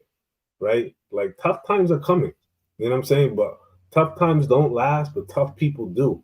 And we're gonna see, you know what I'm saying, who's really has the stomach and who's really been, you know, putting in that time and preparation when shit really does hit the fan. So that's all I got. All right. Let me go ahead and continue through this real quickly. Hey, it's not easy. Let me tell you this. Going out here and dating in this market where guys have that are, you know, and she can't date no broke guy. We're gonna be real. She can't date no broke guy. Tia Mowry can't date no broke guy. Here's a skinny on that though, right? Have you considered in your natural born life that these men out here who you want got a lot of options? Have you ever even thought about that? I need to let y'all know this. Have you ever considered that these men out here have a lot of I know y'all haven't, because the world revolve around some of y'all, right? Let me shut my mouth, huh? I'm over here acting like like I'm smart or something. Do y'all not realize that these guys have opportunities?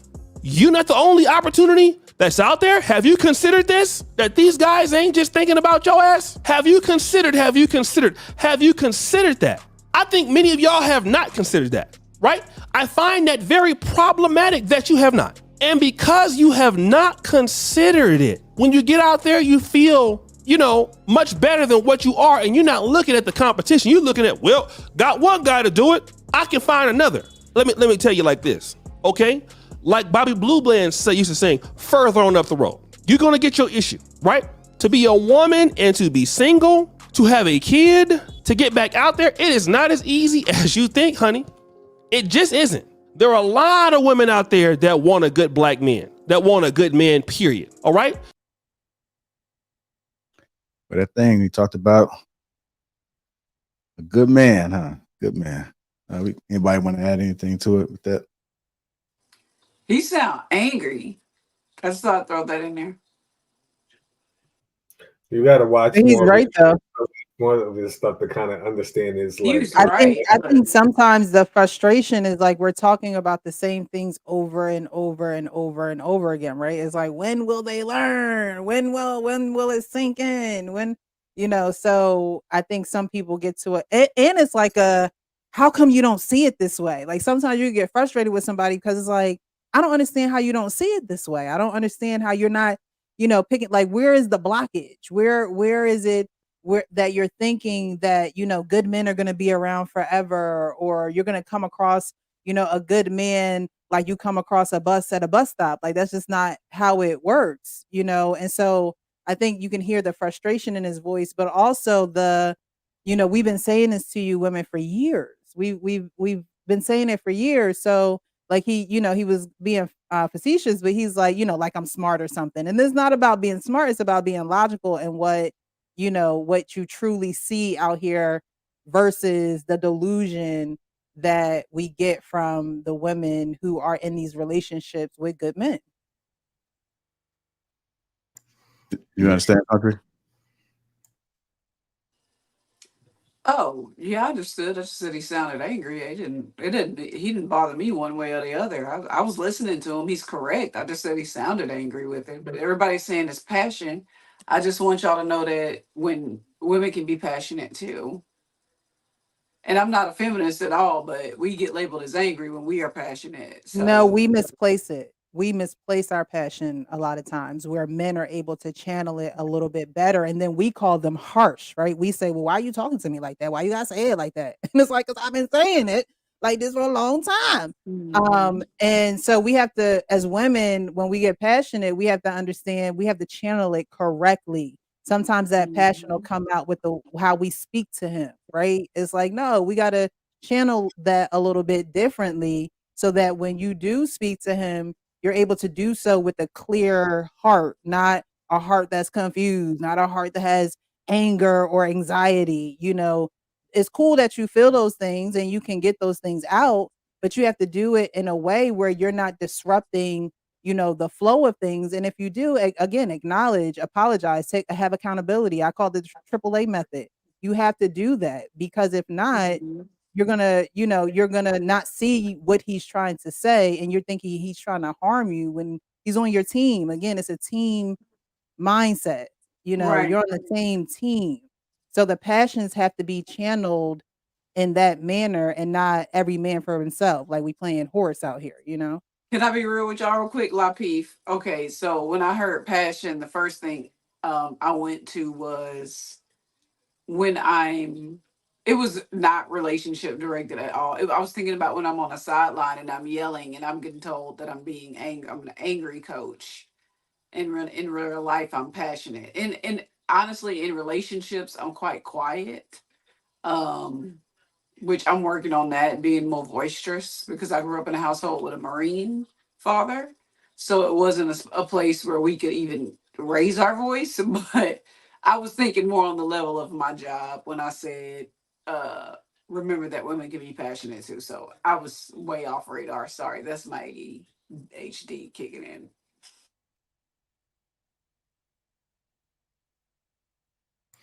But real quick, like, you know, I watch Kendra G. It's like a guilty pleasure. You know what I mean? I don't watch Love and Hip Hop or any of that. So that's like my Love and Hip Hop. But it's changing currently, and I watched that show just information, sector of data that you get. Like when that show first started, you used to watch people come on there, I want a guy with make 300,000 a year, 200,000 a year, 100,000 a year. That's always what they would say. That would be like the magic number. Now, if you currently watch it, when she asks the question, how much do you want the person to make, it's reasonable now. So it has it has slowly but surely gotten reasonable, and something is happening, outside, or something that they're seeing where they're like, all right, yo, we got to cut the bullshit. You know what I'm saying? We got to start being realistic, so that's going to continue to happen. Like, Luis was saying about where the economy's headed, this delusional shit is about to go out the window, yo.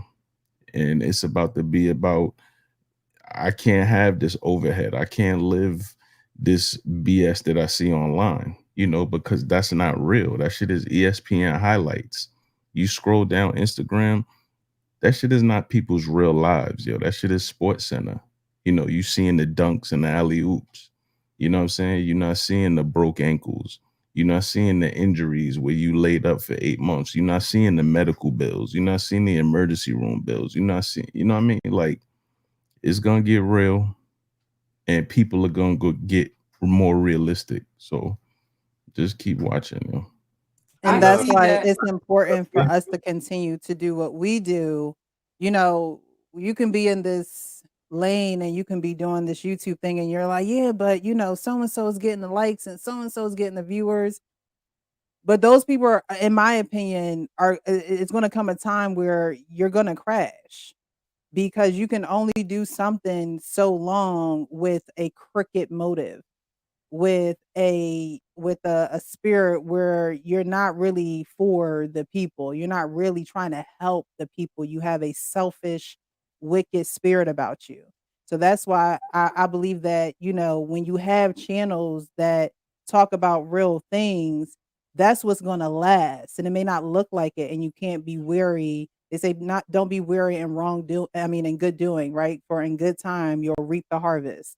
So I think that's why channels like this is important, because even people like you were saying, Jay, Kendra G's doing what she's doing. I mean, she's in the dating sector, but we talk about the dating world. And so you still need these spaces where men are vocal about what's going on and the reality of what's going on, because then people are going to be, begging for knowledge and begging like, okay, well, what are you doing? How is it working for you? And who are you talking to? And and that's when they'll start checking themselves. Like, is it me?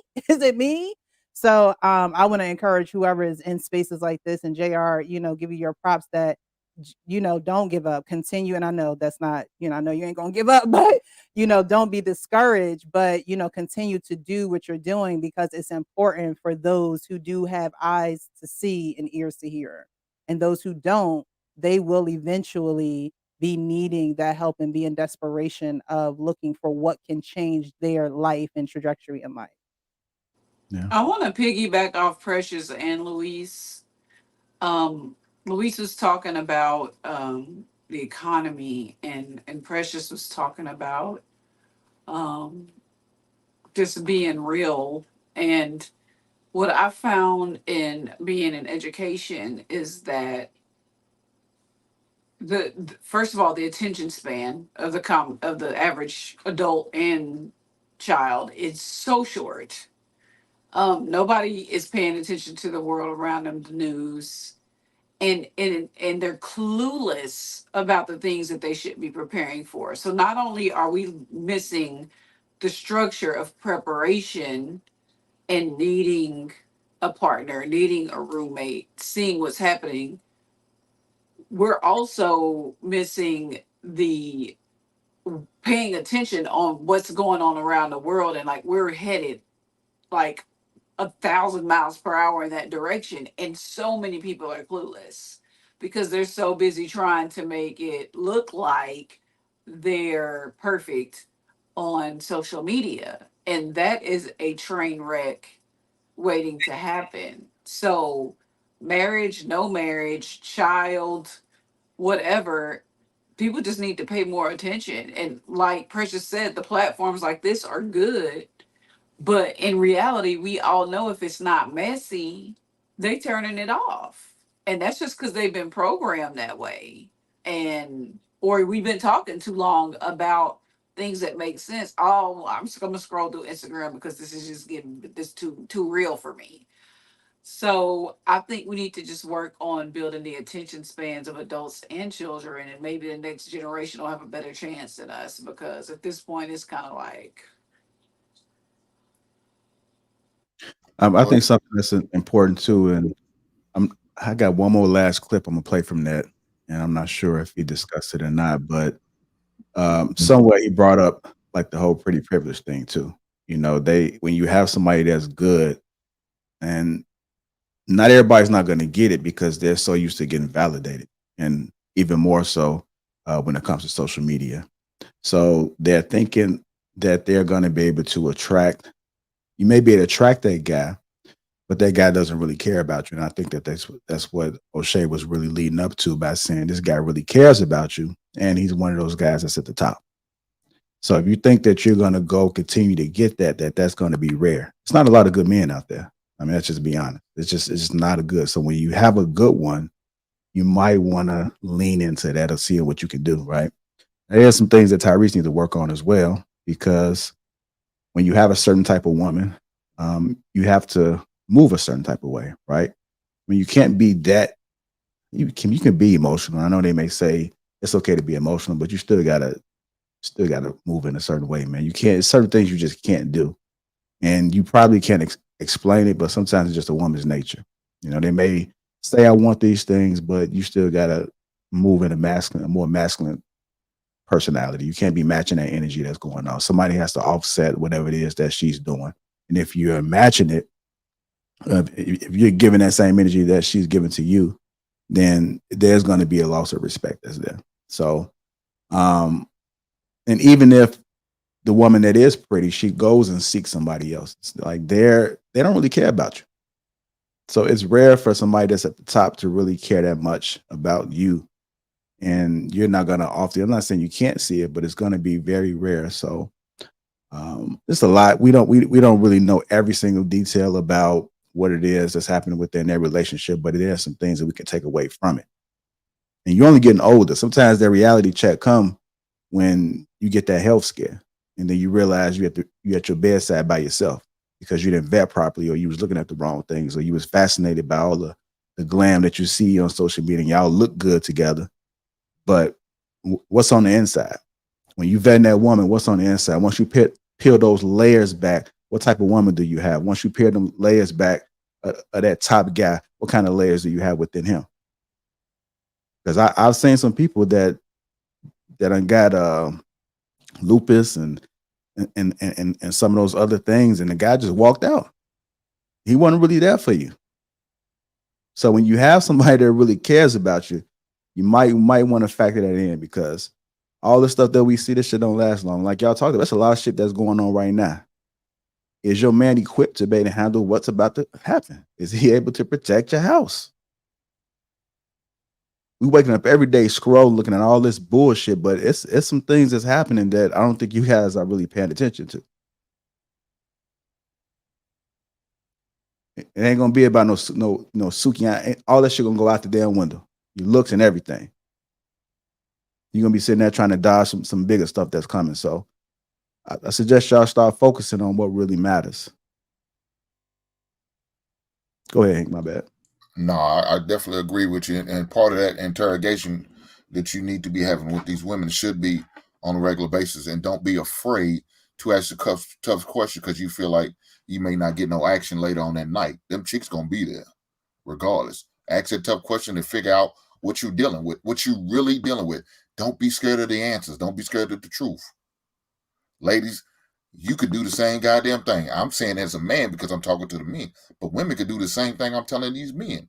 You definitely need to be, especially when you have way more to put on the line. Say if you're a woman with a child, now you got to investigate, is this man good enough? Is he some type of weirdo to be around my daughter or my son?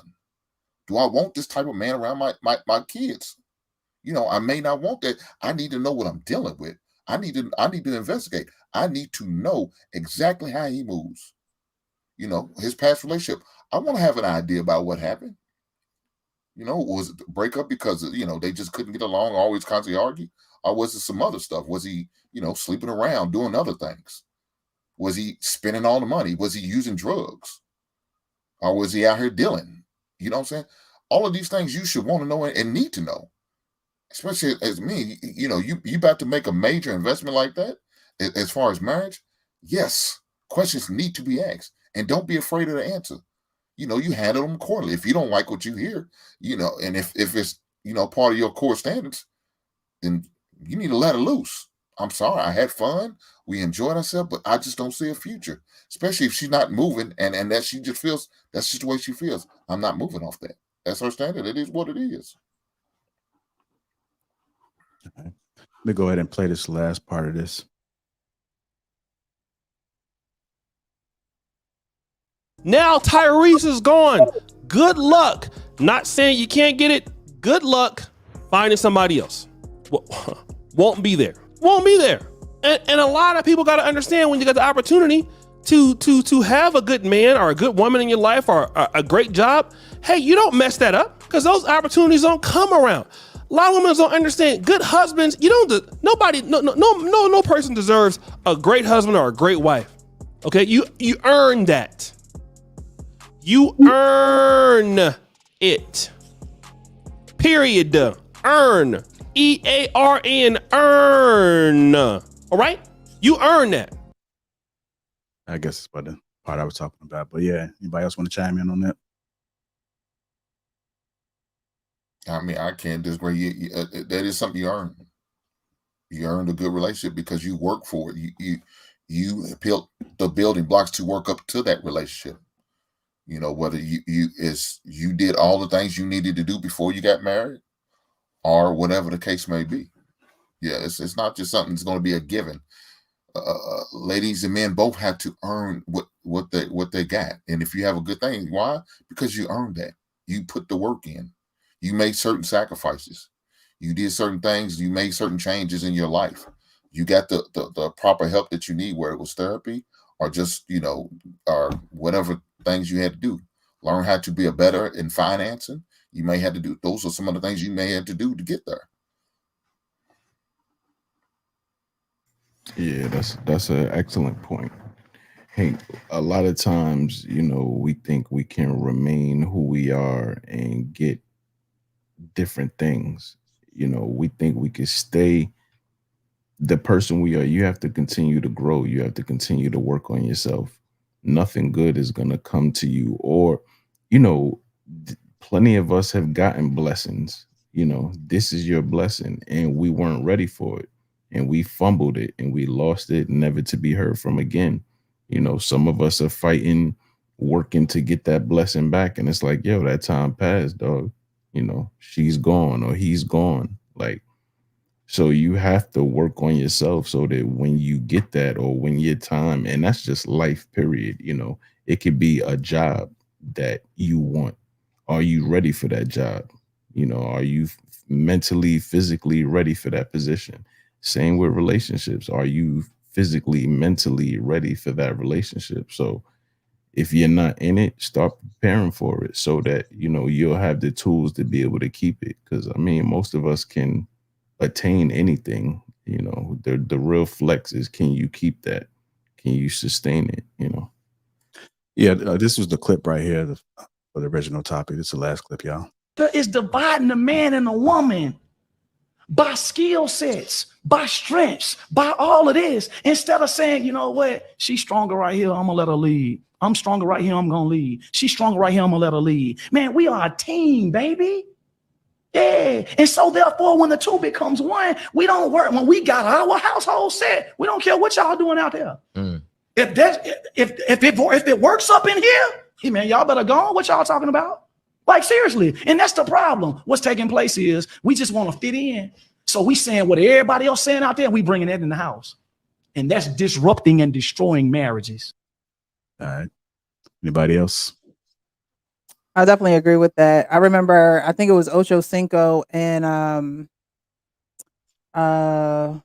what's his name?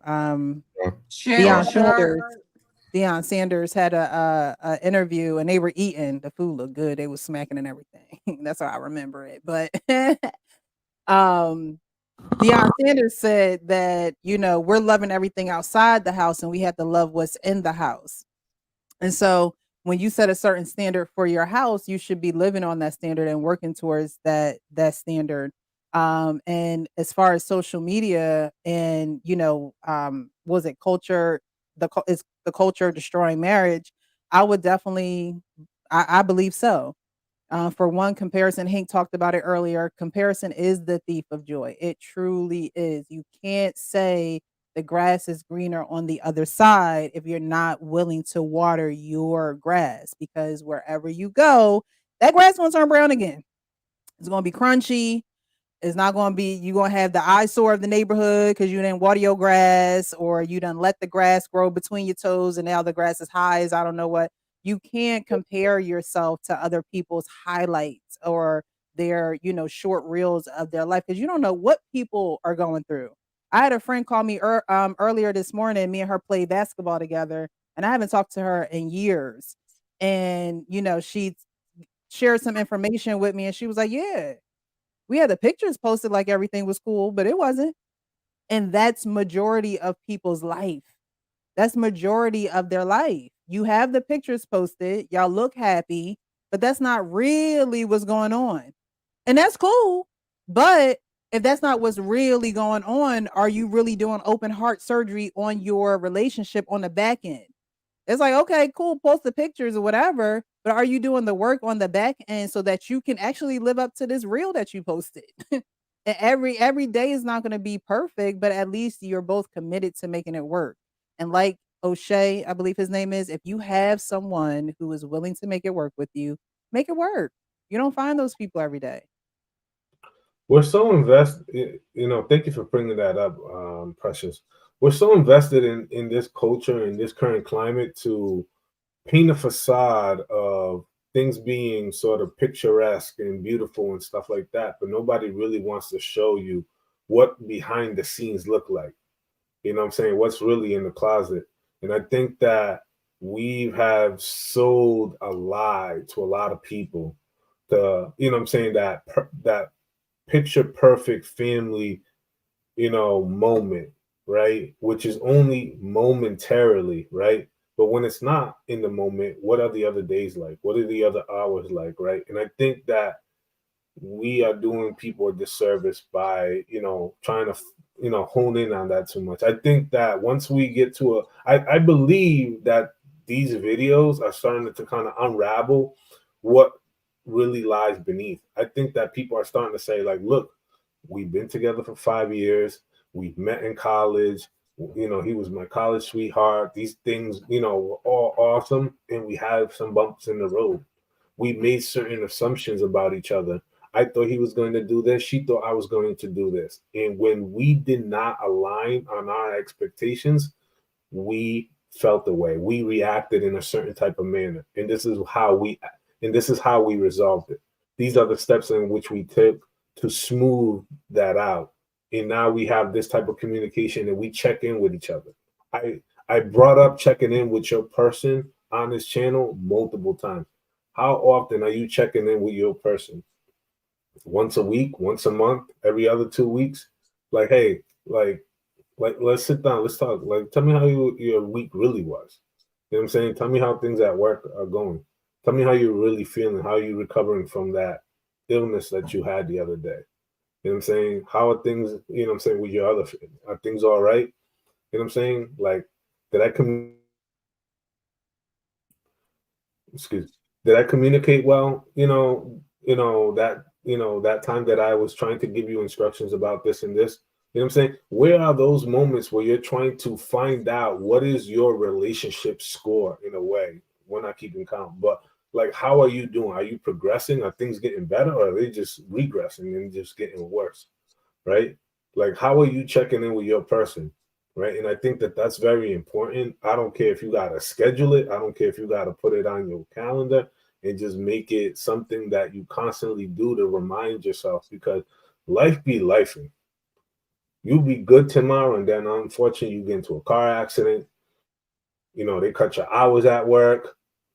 Your sister, got into a situation, and now you had to put down things and go run to aid her, right? Things just happen, and unfortunately you have to put in checks, those milestones, like how I talked about, like celebrating those milestones, whether they're weekly, bi-weekly, monthly, to remind you of why you're together, to remind you the more important, valuable things that are the glue that hold your relationship together. And I think that that's just vitally important. And I think that these videos and those conversations are kind of opening up the other side of the door to let us know, like, oh, you saw the beautiful photos and in the wedding photos, but behind the scenes, like, I had insecurities that I didn't get checked.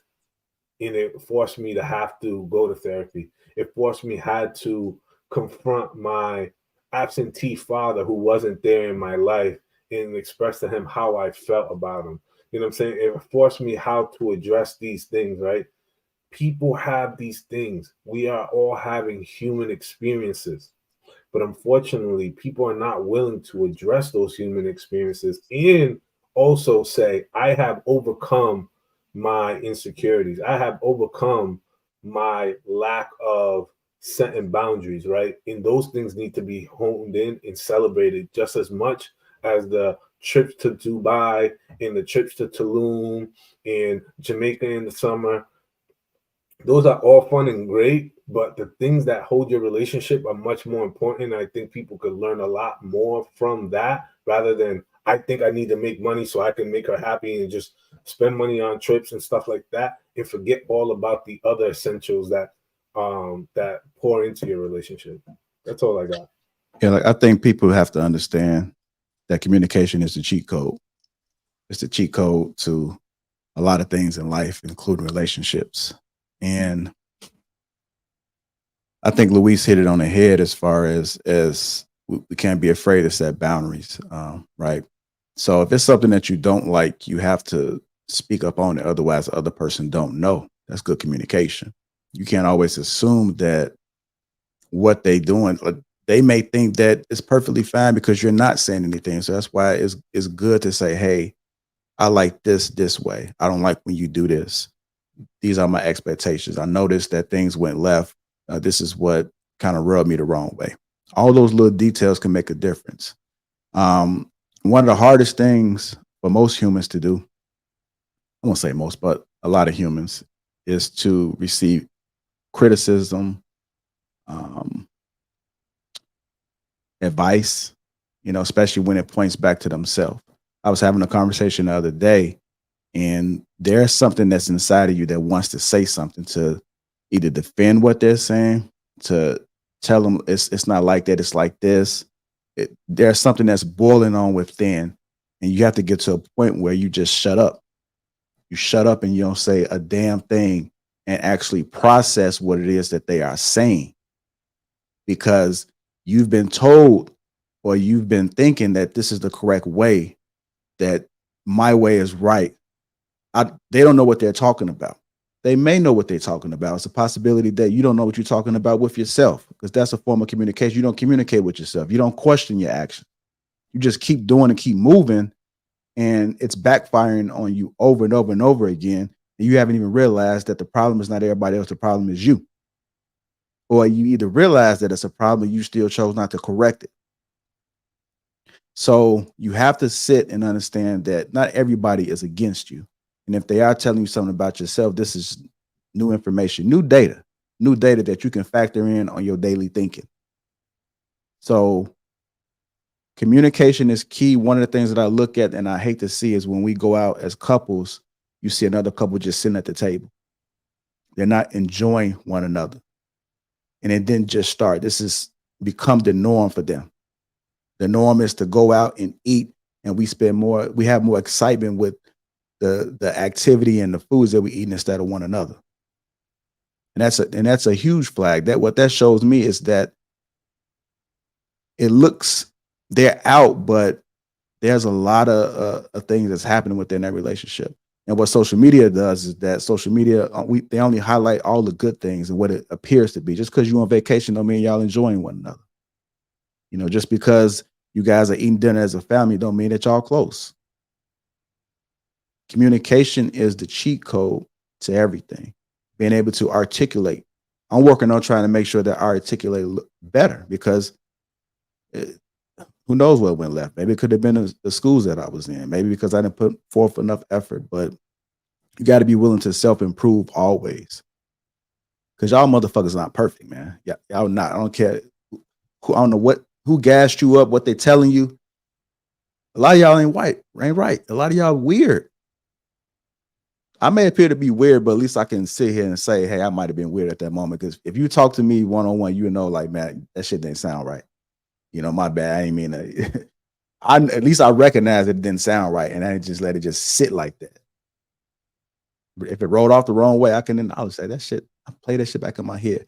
So often, what I do is any disagreement that I have, I go back and I rethink the whole conversation over again. I may ask somebody that I vetted that will give me an honest opinion about how I conducted myself in their interaction. And then I'll sit a little bit. And if I'm wrong, I have no problem coming back to apologize. Or you can't be afraid to respond in that moment too. If you say, hey, let me sit on this a little bit. Let me think about it. What you said was real heavy. I don't want to disagree with you, but just let me just sit on it a little bit and see if there's some validation in what you're saying. So communication is important. I don't know who was about to ready to say something. Let's just make that a priority. I think if you look at and understand that we are all not perfect, we are all flawed, understanding is something that's important as well. You have to be willing to understand. You have to be willing to shut your mouth. I don't know why people just want to keep responding when other folks are talking. Every discussion is not meant for you to say something. Sometimes you just got to listen, because it can't happen at the same time. And that's what I talk to my daughter, and I tell her, I say, look, we can't. I understand you're trying to respond, but we can't have a conversation at the same time. And so even though a lot of us may have missed that growing up, we can make a difference. And it all starts, as I always say, within your own home. Start making those changes. And people wonder why we talk about the same stuff over and over again, because it's steady happening. If we are a community, then we have to discuss certain things. And if it's not helping you, then don't watch. Don't say nothing.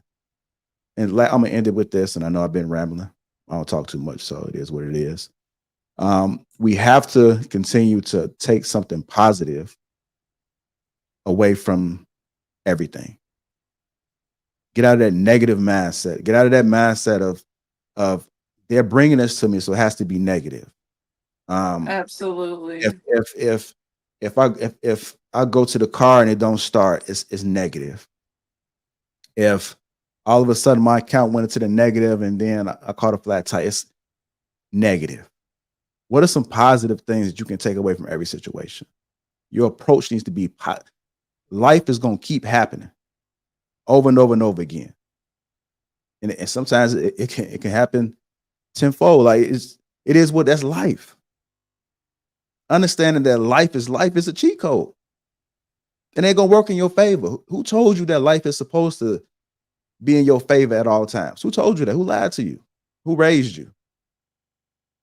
That's not life. Life is meant to challenge us, to build us up. Anytime something negative happens, you know what I can say? I can take that, and when I talk to my youngins or my friends and peers and family, I have a story to tell. So now I'm able to say, hey, this happened to me, and this is what I learned from it. But it all defaults back to this is a part of life. And life gonna happen. So I'm gonna end it on that note. Hopefully you guys receive that message. Go ahead. Hank, I think you were trying to say something. The offering plate is coming around, and I just heard the church organ. They said the benediction is coming soon. Hit that bottle of water, JR. It's all right. You deserve that. I agree with you, JR. 100%. That was amazing. No, You did not talk too much. They talk about they don't ever hear you talk that much in the A very comments. needed monologue. Jay, I think I think me and you don't want to sit. Well, I don't know. Luis might have been up there that day. I don't know. I know that's right, brother. Right on, right on. But hey, like you said, communication is definitely key. Me and my lady, we went out to Cheesecake Factory. So shout out to Cheesecake Factory. And we had that conversation, man. And like I don't see why nobody want to go to Cheesecake. I love Cheesecake Factory, but when we first went up there, she's like, "Well, let's go somewhere else," because it was an hour wait. She didn't want to wait out, and so I gotta be patient with her because she's working on her patience. And I said, "Well, look, that gives us the opportunity. Let's go to the mall, walk around, talk, and just enjoy the mall for a little bit. Let's do we old. Let's be mall walkers for this moment, right?" So we end up going to Bath and Beyond, and I end up reing up on my couple candles that I got. They got a sale in case y'all didn't know, y'all. I think today's the last days. You want free promotion, these motherfuckers start paying us Bath Beyond and Cheesecake Factory. But was able to go in there and interact, and she was able to get some of her favorite fragrance. And so now I'm learning. I'm paying attention. I'm learning. Okay, she said this is her favorite. Okay, so now I know maybe as a just because gift, I was going on and get some of that certain fragrance she likes, that vanilla fragrance or that vanilla flavored lotion. Yes, sir. Whatever it needs to do. But I love it. By having that communication, being able to talk to her about, hey, it's not, at our weight is not that bad. It'll be over for it. And let's just walk around and enjoy each other and continue to have that communication. One of the things I can't stand is when I see people at the table together, but they got their phones in hand. They're not even looking at each other. They're looking at the phones the whole damn time. That's sad, man. That's sad. I implement a rule in my house. Ain't no phones at the dinner table. No phones that is at the so dinner table. annoying. Not at all. Even my son, I said, now, son, with daddy, you ain't here at the table. I don't care what the rules say. No phones at the dinner table. Now, you step away from the dinner table, you get on phone all you want. We at the table with no phones. We're not doing this. If the phone has to be there, turn it over. Nothing that important. Everybody's important is at this table right here. So we good. You ain't got nothing to be looking for or trying to hear about it. Nobody phone. We good. No phone. So I encourage other people. If you at a table with your significant other, put your damn phones away. Put it down. Turn it on vibrate. Don't worry about it. If you do hit the notification bell, it'll be there when you're all said and done. Get back in the car. Get back on your phone. Do whatever you're gonna do. But for that moment, enjoy each other. There you go. I take my girls' phones during basketball, volleyball games. They can't have them on a bus or in the stands. They have to team bond. But I wanted to piggyback off of JR because I feel like you are exactly correct. And the way that I put it in my words and the way I tell my students, the way I tell my athletes, my friends, like context is a lost art, like the in between. Everybody sees, like you said, the highlights, the flashes. Sorry, that's my fantasy team. Everybody sees the highlights, the flashes, and nobody pays attention. Nobody knows about the in between or discusses the in between. But the in between is so important. Like you might see the girl in the prom picture or next to the Lambo, but you might not see the struggle that her parents went through to get her the Lambo or how much the insurance cost them. But you just sitting there envious of the girl with the Lambo and the boy that's driving it or that's in the driver's seat and might not even drove it to the prom. It's just so many things that can be staged on social media, and people need to understand that context in conversations, context in life is so important because with context, you can make and decipher better decisions. You can find more truth to what's actually going on. And I think context is a lost art. Like I said, with the short attention spans, and I think reels for some people can be 10 minutes long, but it's like 30 seconds to grab somebody's attention. And it's all flashy, blingy, blingy, like a movie trailer. When in reality, you didn't see all the green screen and the editing and the people that broke their legs during the stunts. You didn't see none of that. All you seeing is the explosions. Like, oh, a new Fast and Furious coming out. You didn't see the car wrecks and the explosions and the streets that got shut down to make that movie. Nobody pays attention to that anymore. It's all of the finished product, and I think that's the biggest problems in relationships. Everybody's want to rush into, they want to rush to the finished product when there's levels to this. You know what I mean? And there's the in between. You have to focus on the in between because in the in between, that's where the in between grows. The only thing that I know that grows overnight is a mushroom. And the ones that do that in the yard are poisonous. You can't eat those. So you don't want nothing that grow that fast. You know what I mean? So I think the more as adults we press our young generations to focus on context clues, I mean, recognizing things and communication, the better off we'll be, and stop focusing on the finished product because that was a whole process that you missed, sweetie. You know what I mean? She saved up 6 months to get that lace front that you trying to fake on whatever you trying to get. I don't even wear wigs, but it's like these girls at school wearing these wigs, and your wig don't look like Sierra. Sierra's a multimillionaire. Your wig don't look like Beyonce's. You know what I'm saying? Relax and figure out the process that it takes, or just be yourself. You know what I'm saying? Just be real. If more people just were realistic and not showing these movie trailers online, the world would be a better place. That's just my belief. Stop the cap.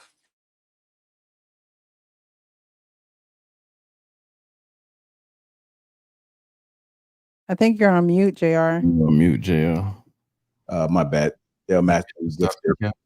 he gives 5 more Lapeef membership. So salute to you. Enter Black Dragon $2 says you run when you're afraid of being hurt like kids.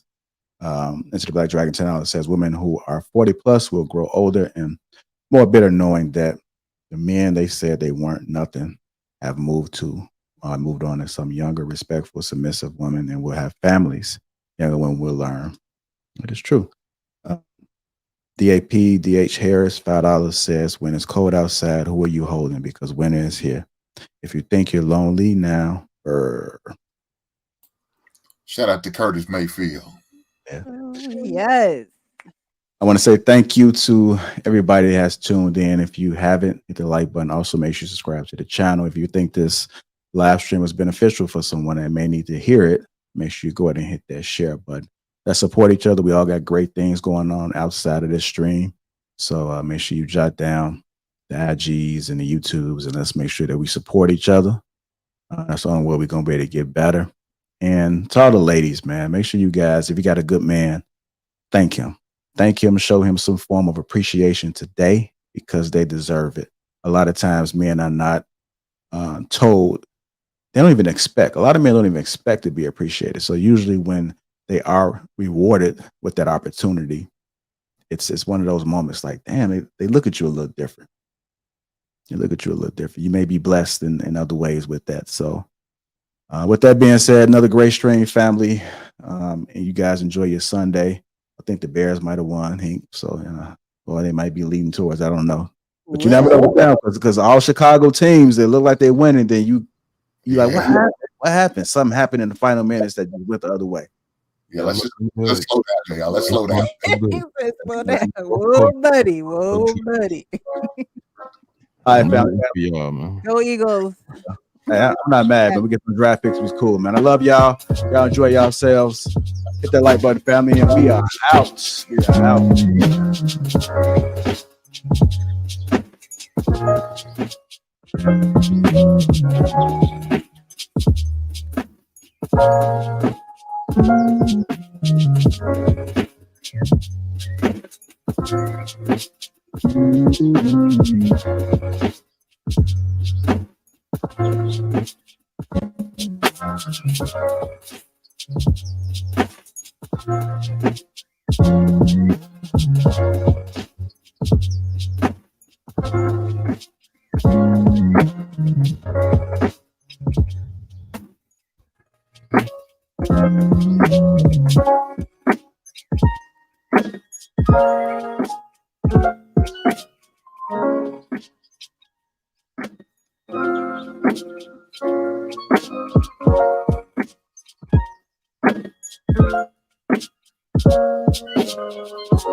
Yeah.